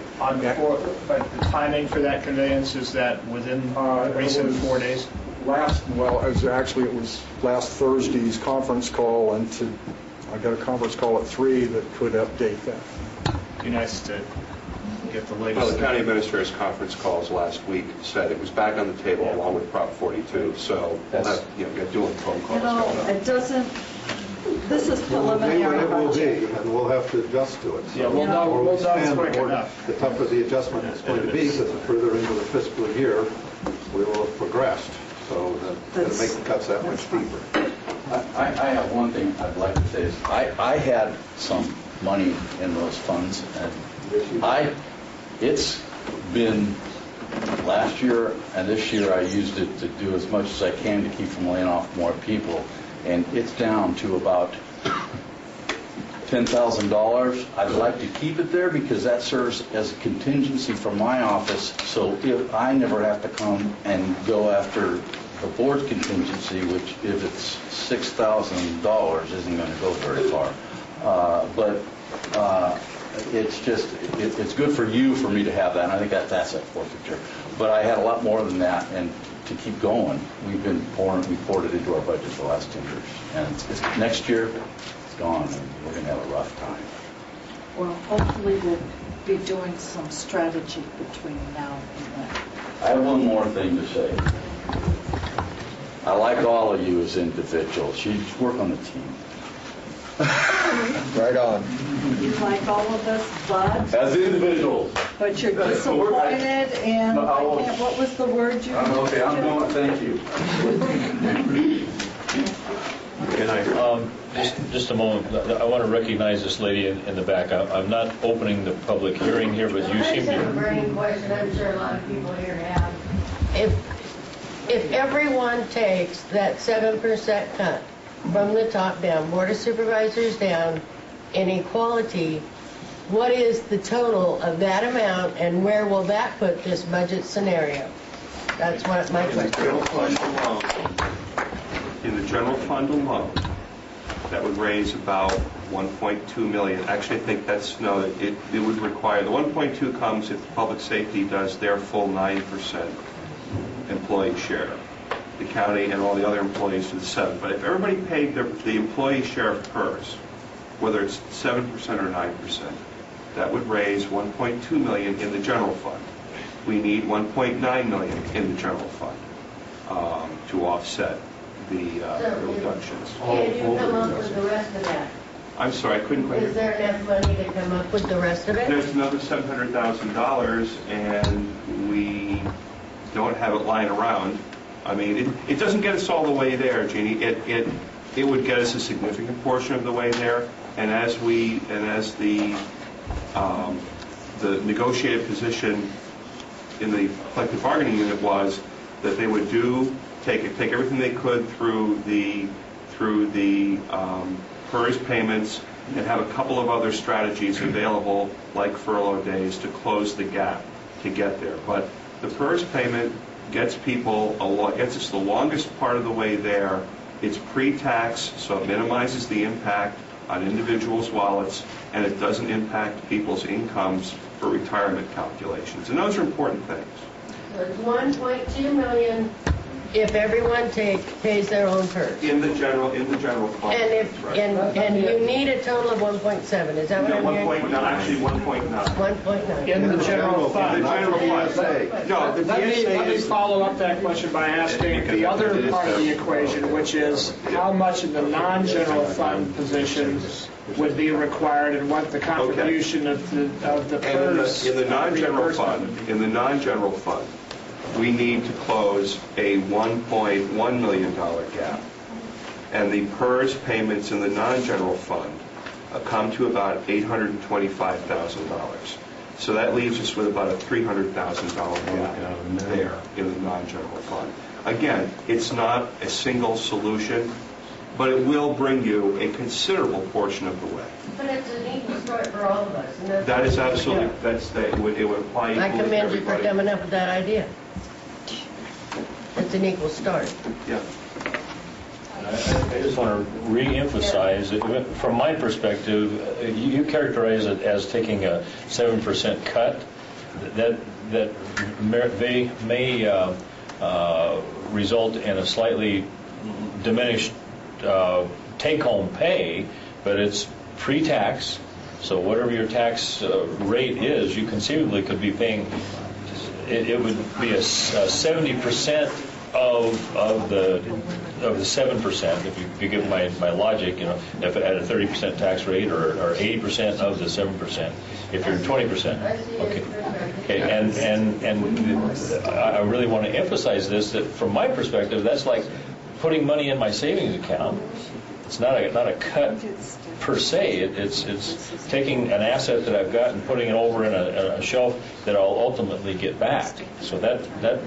I totally see that perspective. Okay. But I also see another perspective. Some people gave up COLAs to get their PERS. And when you haven't had any raises or anything in your perspective for 3 years or 4 years, then you are getting a cut. It is a cut. Absolutely. Those things took place before I got on this board. I'm not in a position to bring that type of discussion into these discussions. My responsibility is to try to balance this budget the best way and the least harmful way. Thank you very much. Becky, you had a comment. Can I stand up, or am I just one question? Sure. I do have a question. You continue to say that this is a preliminary budget and that this is all in the process. Then my question is why was the position for the Deputy Director of Public Works eliminated without him being advised ahead of time? He was never included in those talks. He heard about it from a foreman at the landfill to go to pinetree.net and read about his job being cut. And we're talking here about preliminary. On the 30th, Human Resources sent out his certified letter telling him that his job was gone. His last day is July 10th. There seems to be a disconnect here in what all I'm hearing from you and what is happening in Public Works, at the very least. So I'm concerned about the way all of this was handled. And this is just one person. I realize you're looking at the big picture. I understand that. That's your job. But we're talking about people like the sheriff and the district attorney just said, with mortgages, with families to support, who now are looking at foreclosure, things like that. The term preliminary it's a term of art in a sense, so it's kind of misleading. It does establish the parameters for the county. And in most cases, preliminary means, well, we're going to put this in as a placeholder until we find out what the state revenues are going to be like. And we make our strongest estimates. Last year, we had a preliminary budget that changed very little by the time we went to final because we took pessimistic assumptions. In the non-general fund agencies, like the roads division, they have a much better idea of where their revenues are going to be than the general fund side. They're extremely confident that they're going to lose $1.1 million in revenue from last year to this year. So it was imperative to them and to CalWorks as well, a similarly situated department, that they make their announcements as soon as possible, because the longer they wait, they don't have any way to generate more money. We don't send more general fund money in. They needed to act earlier than we do in some of the general fund departments, although I don't advocate delay. Their timing, they're a lot closer to a final budget than everything than the other agencies are. So that's the timing on that ahead of these other ones. That's why they did it that way.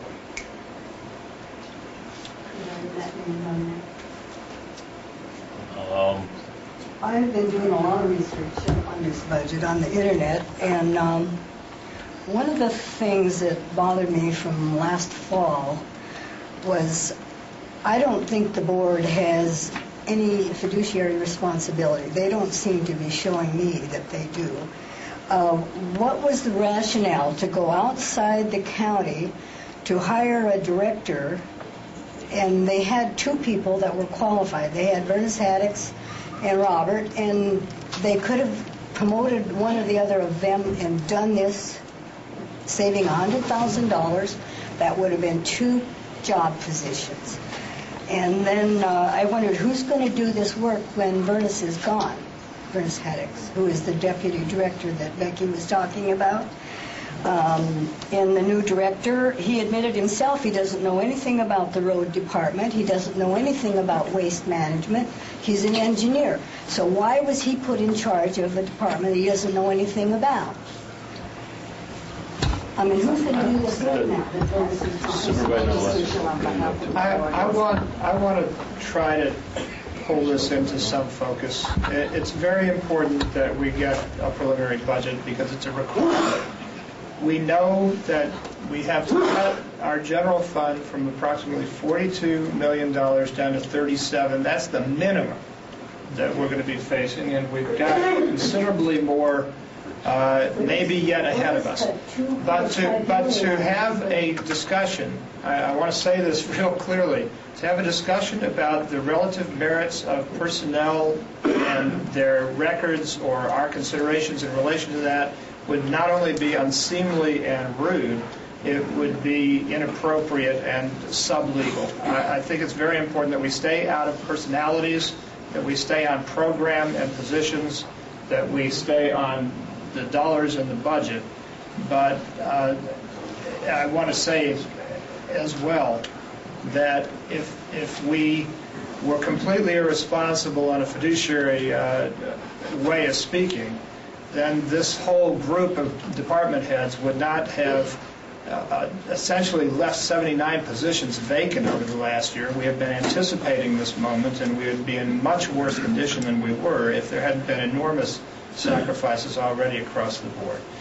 Every single one of these positions that we're talking about is a person, a family, part of the local economy, part of the well-being and level of services that we're able to deliver to our communities. This board, there's not a single person on here who hasn't lost a lot of sleep and had a lot of agony. In fact, the wish to not be here at all is profound, I'm sure, profoundly felt. But the fact is, it's our responsibility to somehow make a balanced budget and do the least amount of harm to our communities and the people who work for us. The reason we've been in discussions and negotiations, which are separate from this hearing, this meeting, the reason... I would like to take control back of this meeting, please. The public hearing has been closed. The public hearing has been closed. I have allowed a couple of people that seem to be willing to bring then some... why do you have a sign-up sheet? I was not aware there's a sign-up sheet there. But with one exception, everybody who has commented here today has been staff or union people of union responsibilities. I hear Krista Thompson is a staff member back here. She wishes to make a contribution to this discussion, but the public hearing is not open on here. I appreciate your comments, but they're not appropriate to talk about in this venue. We can talk about them later. Krista. I just wanted to briefly advocate for behavioral health, especially when we're talking about public safety. Oftentimes people forget that behavioral health is also an issue of public safety. And so when we look at taking cuts, that's something that needs to be taken into consideration. And it may seem that, okay, by taking PERS, we save our staff, we save staff time. However, not all of our staff can survive on that kind of a cut. And by allowing us as a department to take VTO, for instance, or go with a furloughing plan that makes sense, it allows staff in our department to take second jobs so that they can support their families and support those with greatest need in our community. The challenge with some of the options that were left on the table is that holidays do not allow us to take second jobs. And unfortunately, for mid-management, we've not had a say in this whole discussion. So I'm speaking on that from that perspective as well. And not all of us in management make $100,000 and can survive with even a 7% cut without having to take a second job. Allowing us to have furloughs that would be on a Friday on a regular scheduled day would allow us to take contract work, second jobs, and support our families and support our clients who are at greatest need, because it would give them the expectations that they need to meet. I'd also like to point out that if the county itself, those departments that are able, were able to close down for a day a week or a day every other week, what would that do to the cost savings that would be incurred through utilities and through all sorts of other supportive services that go into that? Lastly, I think there needs to be some delineation made between the general fund departments and the non-general fund departments and how these concessions will both affect and benefit them. So, thank you. Thank you, Krista.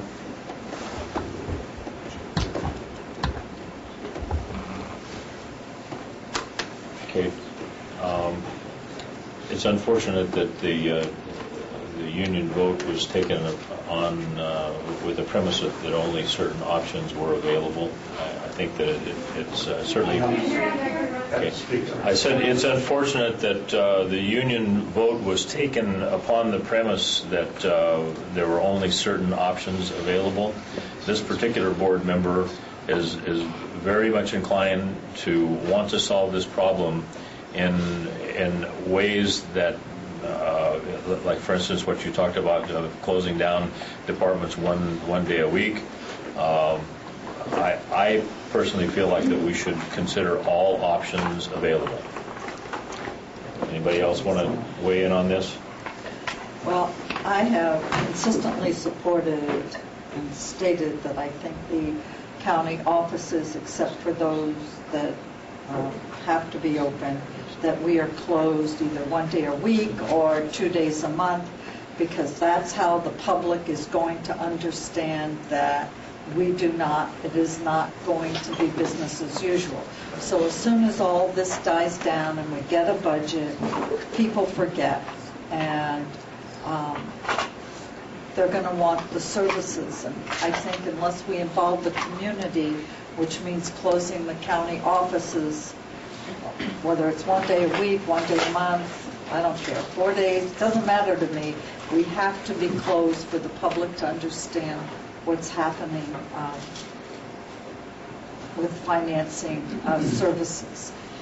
I'd also like to see a hiring freeze, and I brought that up before. Any exceptions would have to be approved by the CAO. Again, we're doing retirement incentives. We've talked about PERS. Step and longevity increases on hold could also be part of the discussion, maybe as we move forward, somewhere between now and possibly final budget. Furloughs, I've been a big advocate of furloughs, but as Krista said, there might need to be a menu of choices that we take in regards to county staff members.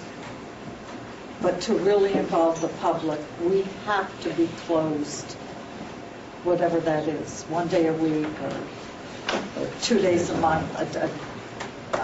I'd leave that up to staff, but I would like that to be at least considered. If not, when we move into final budget, when we're in the next budget year and we develop strategies of how we're going to deal with next year's budget. I would like that to be part of the equation. Isn't that on the table for right now? Closing one day a week? Yes. I haven't heard it. If it is, I missed it. Well, Krista was just asking why hasn't it been on the table, and I think that it should be on the table right now. That's fine. Anyway, those are some. I was talking to someone about the budget, and this is preliminary. We can move to the edge of the cliff, but we don't need to jump off yet. And depending on what the state does, we might have to jump off, but we're not there yet. And I'm just throwing things out. Oh yeah, told Supervisor Walensky. He's been saying since he's been elected, we've got to look at options. We have to meld departments. We have to move people back and forth between work units.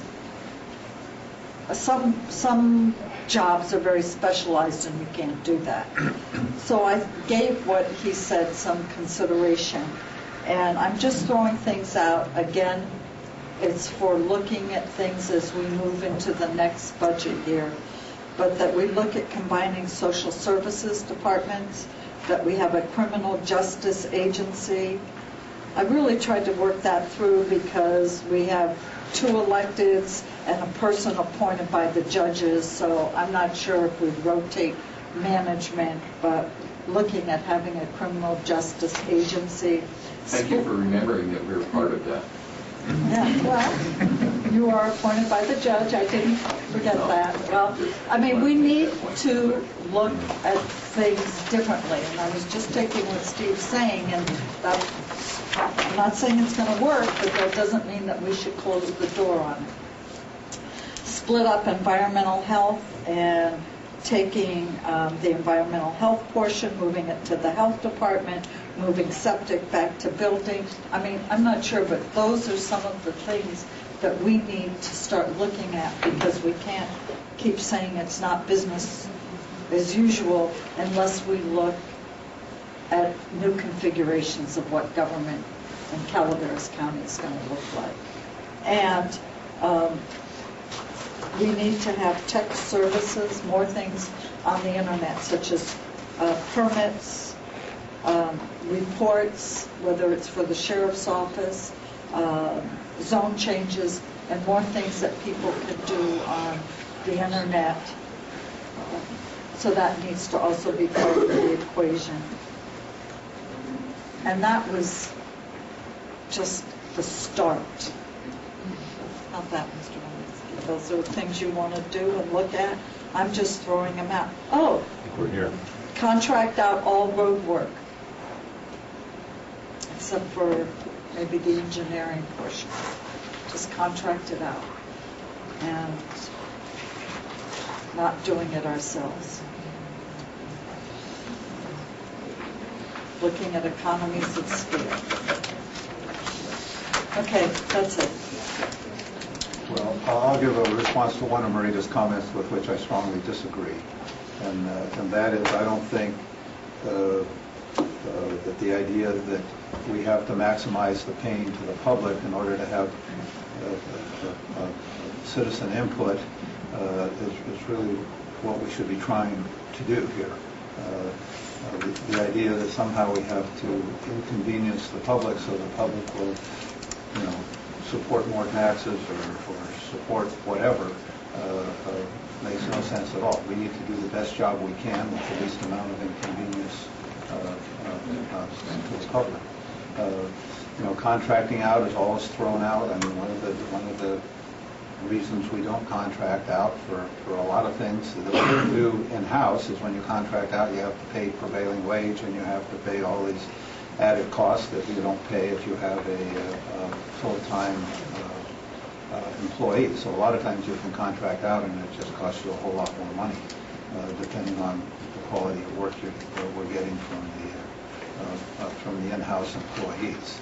So, we have a certain structure in California. A lot of it's mandated by the state. Some of it's discretionary to the Board of Supervisors. But, you can shuffle the deck quite a bit, but when you do shuffling the deck, you still have 52 cards, and you have to make it work, and we have to provide the services that the government provides. And,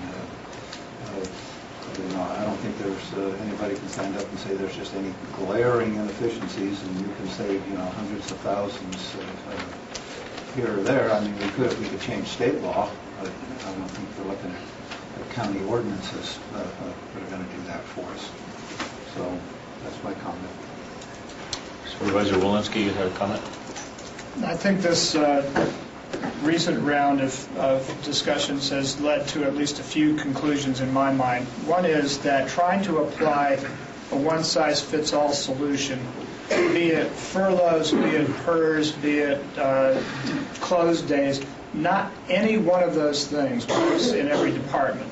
But the thing to remember right now is that short term, we've got to come up with a 17.5% cut to our general fund, and that we're going to have to do something about that. We also have on the other side of it federal and state cuts that are severe in the non-general fund positions, probably roughly equally right now, and maybe getting worse. What I think we have stumbled over is trying to get a package that is perceived as fair and equitable, that works flexibly enough for people to be able to apply this and continue services in each of the areas. We've been very numbers conscious, but not very service conscious, and that we're getting as feedback is a need to, while setting clear numbers goals, allow different groups, units, even departments to come up with solutions to meet those that enable us to live to fight another day. And let me try to define what that fight is going to be about. And I'm hoping it's not entirely a fight. I'm hoping it will be a whole new way of looking at government. Maria's raised some issues, although not, exactly in the way that none of us have had the kind of conversation, and I would not even want to have it until department heads and members of departments have had a real chance to discuss these concepts. But the number of departments in this county is pretty large for a small county. The number of counties in the state is too many for the territory and the number of people we serve. In my view, and I'll just take it to a wild level, we're going to need to have a whole new approach to government. And this is not something that's an abstract theory. This is upon us. Even with this budget, it's upon us. But by next year, it will be either done to us or we will have figured out a better approach to this. So on the short term, the numbers are 17.5, roughly 10.4 over the general thing for the contributions that would mitigate layoffs, but different in different bargaining units. And what we do about that right now and real quick better be completed. My hope is by next Tuesday. One of the problems is people have been sort of hedging their bets and seeing what develops and voting rather harshly. But every day that goes by now on the short term, we sink deeper into it. It's 43 layoffs right now. You wait another payroll period, we've got several more that get added, and each payroll period after that makes our current suffering in this fiscal year worse. So in order to be able to do whatever we're going to do short term, it better be fair, equitable, and flexible and meet the numbers.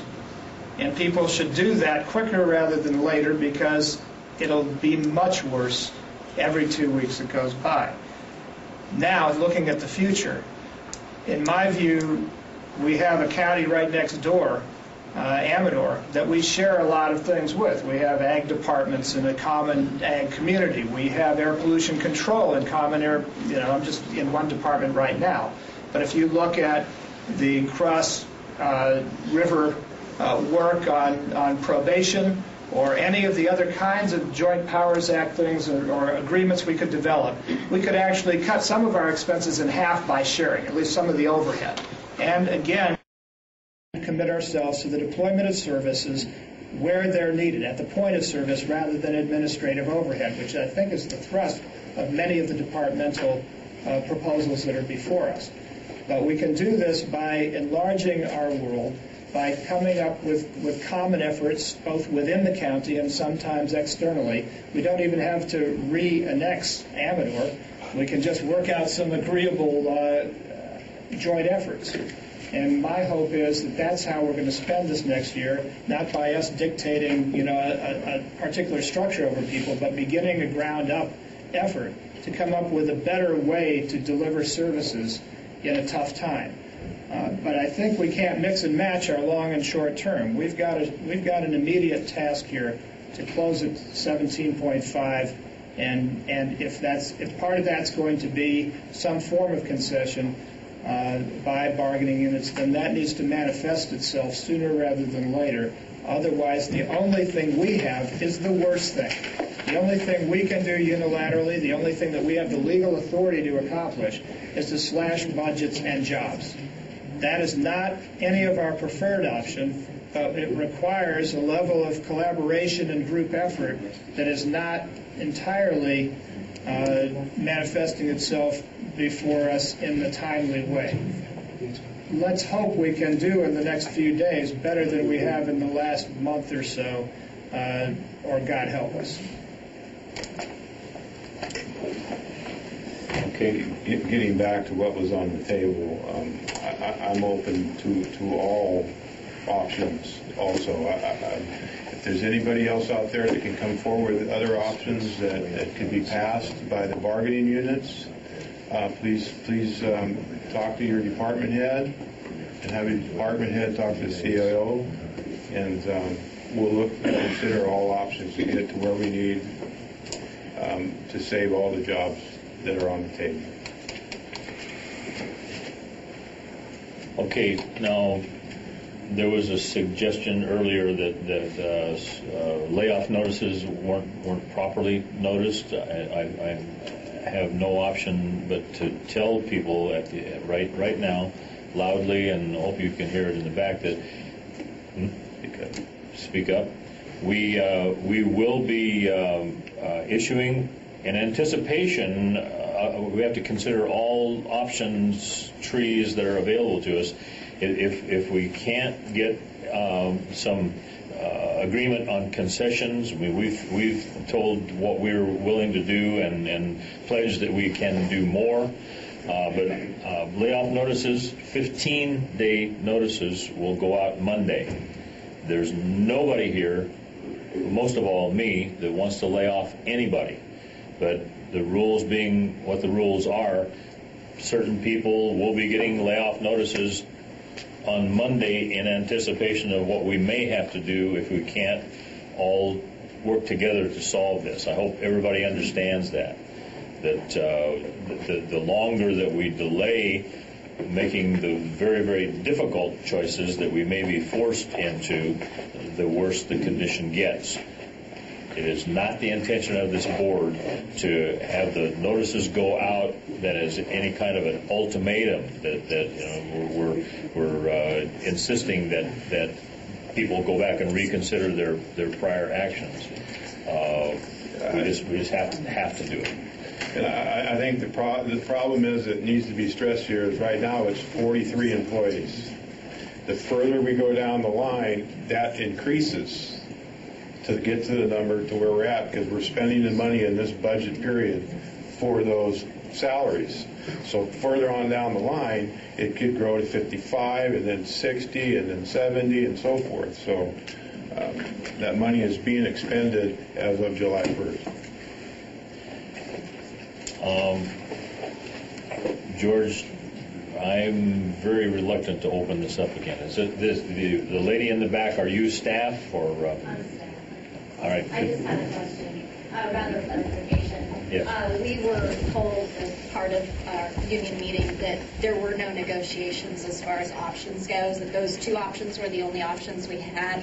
So I just want to clarify that if we have other ideas or other suggestions, you're open to hearing Absolutely. it. Yes, absolutely. Thank you. Well, let me try to say this a little bit of my background. There are bargaining units that are exclusive bargaining units under Myers-Milius-Brown in the state of California. We do not have the ability to unilaterally impose anything in terms of either mitigation, impact negotiations, or regular bargaining. What we do have is the venue in which, if we are creative enough and timely enough, we can come up with the dollar bottom lines that we have established here and get something done that can avert the only thing we can do unilaterally to balance this budget. I hope the conveyance is clear. We are flexible in terms of the way to accomplish these numbers. We are absolutely bound by the economic realities. And whether or not we have been able to come up with a fair and equitable application of both suffering and mitigation, it's pretty clear that we haven't got to a mutual conclusion just yet. When bargaining parties wind up unable to reach, after good faith negotiations, unable to reach agreement, that leaves this group with only the option of the implementation of layoffs. So I hope the signals are that we have a very short time to accomplish a great deal, and that we have a variety of options that have been at least mentioned here to accomplish that. Can people do this timely and in good faith and with a level of trust? We hope that the gesture that we made at the outset of this begins that and expedites it. Okay, George, hey, I want to do some housekeeping here first, and then we'll get to you. Today is the 9th. We have a Board of Supervisors meeting, a regular Board of Supervisors meeting scheduled on the 14th. We will not be discussing or continuing to, at least in an open forum, budget considerations prior to the 14th. Is that correct? Okay. And then we have this state-mandated requirement that we have to adopt a budget by the 20th. So we are going to be scheduling continuation of the closed session budget discussions for the 20th. We'll be meeting at we haven't. Are we not going back today? Yeah, we're going back today to talk about some things that we were left unresolved because we were late getting over here. We should be clear that closed session meetings are collective bargaining, discussion of collective bargaining issues. Collective bargaining issues will be continued to be discussed this afternoon, and also on the 20th. We have nothing scheduled on collective bargaining between now and then, or do we have a closed session scheduled for the 14th? Yes, scheduled for the 14th. Okay, we also, I stand corrected, we will be having a closed session on the 14th. So, have any of the staff, let me ask you a question. Are we essentially completed with this public portion today? All right. Any other staff wishing to ask a question? Yes, go ahead, Mike.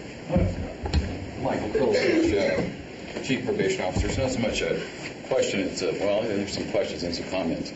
I'd like to, like I said to Marita, remind, I feel like sometimes I'm riding in the back of the truck, and there's the three-legged stool of the criminal justice system is going around picking up whatever, and it throws in the back, and we forget. But we've got a little over 1,000 people between adults and kids that are 100%, not that they're bad people, I'm just saying that 100% of the people we deal with have had some criminal activity that requires some forms of supervision. We've also given information about mandates that we were supposed to do, and I don't know if you've discussed those much, but we are below what we should be able to do. And this is hard for me to say because this puts it out, but there is a code section, another mandate that says at some point, I'm not quite ready to say that yet, that I have to, shall tell the court and the board that with the level of staffing, that we have, we can't do our job. So what's that mean? I could say I'll get somebody else in here, get whatever. But the fact of the matter is, there's the thing about, it's not public safety, it's about life safety. It's all of us having a thing to live in a community that we kind of feel safe about doing it, and that we're not making people that come into probation worse by just saying, yeah, come on, you're on probation, you got these terms and conditions, go. Well, it's so to say that, and I'm just looking, there's still a couple, 3 slots that, I'm trying to use the theory that maybe there's 3 more positions there, but we're definitely below the million. But the fact of the matter is, just for an example, by not being able to use the transport people we have and all that, just the other day, our first time of having POs, deputy probation officers do transports, took away from their case management opportunities, cost us a bunch of overtime, and like I've already said before, and Tom mentioned that, if you're the first day deliberations, I will definitely, before Christmas, be coming back and saying, I need more money for overtime because it's mandated. When people have to go into custody, that's not a choice. If they meet our risk criteria, we can't just say, well, we're going to bypass it because we don't want them to send them to the hall because we can't afford it. We can't do that. The other thing is that with that, right now we have 123 days worth left of previously ordered work program in lieu of juvenile hall. I still have to provide that service, but I don't have any people to do that now except deputy probation officers. That will be overtime. For the last 2 months or so, we've been doing it out of the kindness of probation's heart and the kids and some adults that are on probation to do some work program. I've talked about it before, the grounds that were done. I think they look pretty good for a bunch of people that haven't really had any training except our staff showing people how to do it to protect an asset that the county owns. But that's going to stop. So there's just a lot of things. But we have to do that still because I can't go back to the court and say, oh, those 123 days I can go back. Now I'm just going to put those kids in the hall. So maybe after at some point. But the fact of the matter is, if a judge says that, we have to do it. So just to remember that it's a funnel that comes down. So I would not want to thank God I'm not in your shoes. But I am in your shoes because I've lived in this county almost 25 years. I pay my taxes. I do this. I'm involved in the community other than my job. And this is just not a real safe situation. So Mike, what you're saying is your extra hires you had to let go, like the sheriff had to let go, and everybody else is having to if they haven't already. So because that's what the contract says. We can't say you can have your extra hires and then lay off people in your department. So unless we can find a way to save the jobs, the extra hires have to go, which is the whole purpose of what we're trying to do. And probation officers too. That's the other thing. That's coming. But that's what we're trying to do here is save all these jobs. And we understand the critical and the compendium. You can't save deputies and save a DA and not have it impact probation. Right. It's the whole compendium. Well, and that's why I'm standing up here, because that's been forgotten the last couple of years. It's not forgotten. If you were in my shoes, it was. So everybody else quantified it, Michael. What are we talking about in dollars? He's just talking about dollars. What are you talking about money-wise? In order to keep, as in for the people that will be missing. If you wanted to keep your deputy deputy probation officer, 64,000, and actually I think 64, 66. 66,938. There you go. And then we do have a clerical person that's how much, Shirley? 43. Some change. Are you prepared to bid on the landscape? Absolutely. Well, we've already done that. I've also given a car to admin before. There's yeah. So excuse me, it's 43 and 60. Here's the thing. Both those positions are in units that could be doing some mitigation discussions and reach a conclusion that could meet these numbers and this discussion, all of which is valid. The harm to service is so overwhelming that nobody here can even get their head around it if you add all the devastation that will occur based on what is currently on the table. we're either going to move back of that by mitigating layoffs, or we're going to plunge over the cliff together and see what happens. And in my view, the choice should be pretty darn obvious, and yet we have not yet made a strong enough or effective enough case, and have not been flexible and equitable enough to be able to get a response from that's necessary to get it done. My suggestion would be at this point that because we have set those numbers clearly, and that we have got the tables in discussion, that we come up with some conclusions that can get those needs met, not here, not by going down to $700,000 in a situation where we think maybe we're going to have another $3 million to deal with from the state, up to that or maybe even more. Let's now have the dialogue and the discussion among ourselves to get this done, hopefully by Tuesday, and get some results. Both those positions can be saved by appropriate and fair and equitable action. And that's true of virtually everything else we're talking about in this group. The ball is, I hope, in the appropriate court, and that people will respond with a sense of service and commitment to community. Thank you, Michael. Jeannie, did you have something else to say about that?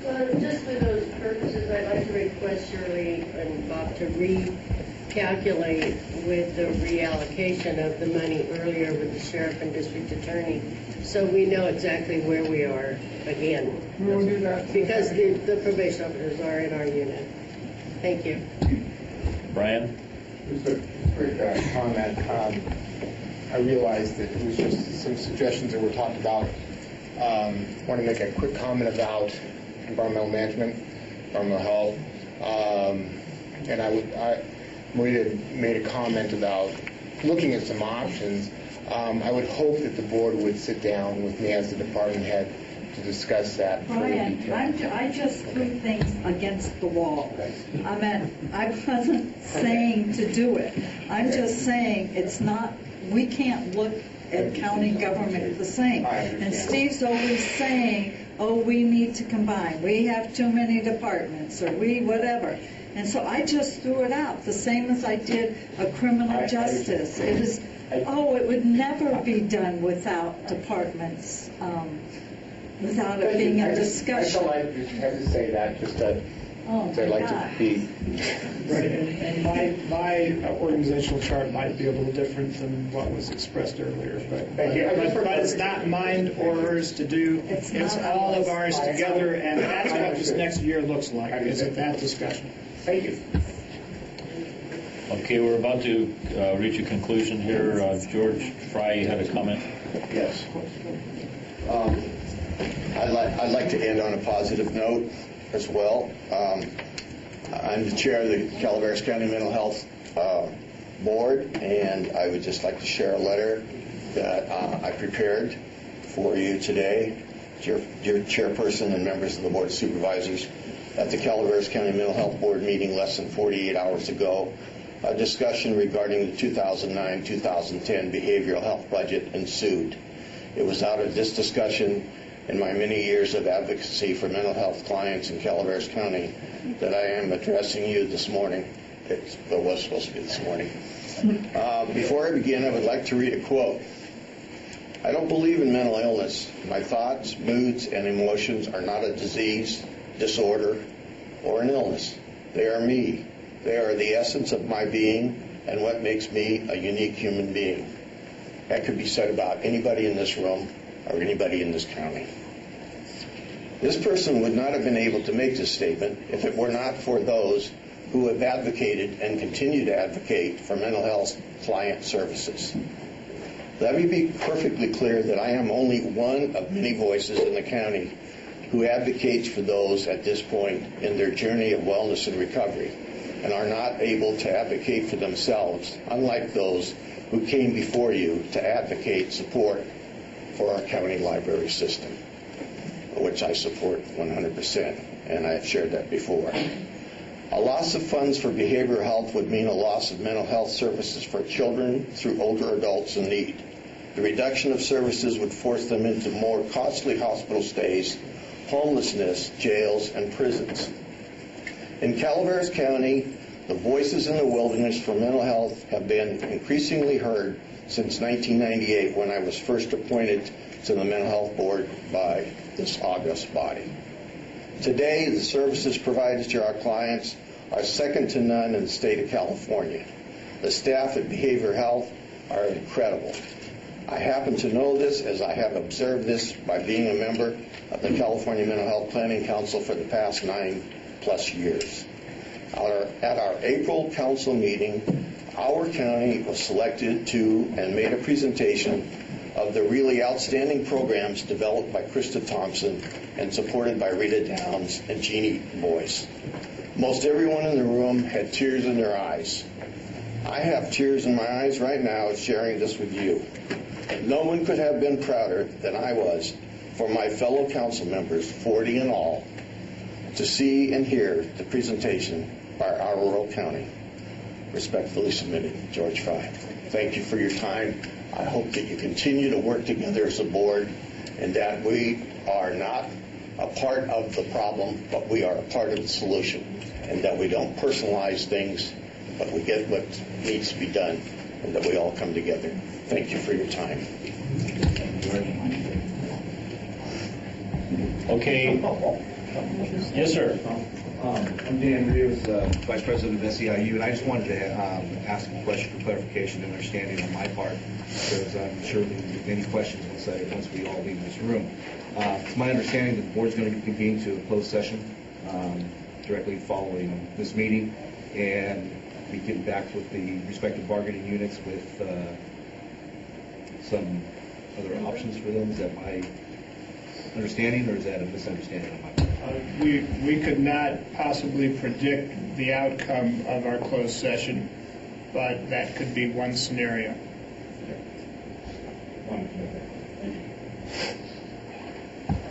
Any other final questions? If not, we're in recess here. We're going back to a closed session. Thank you, all of you, for coming.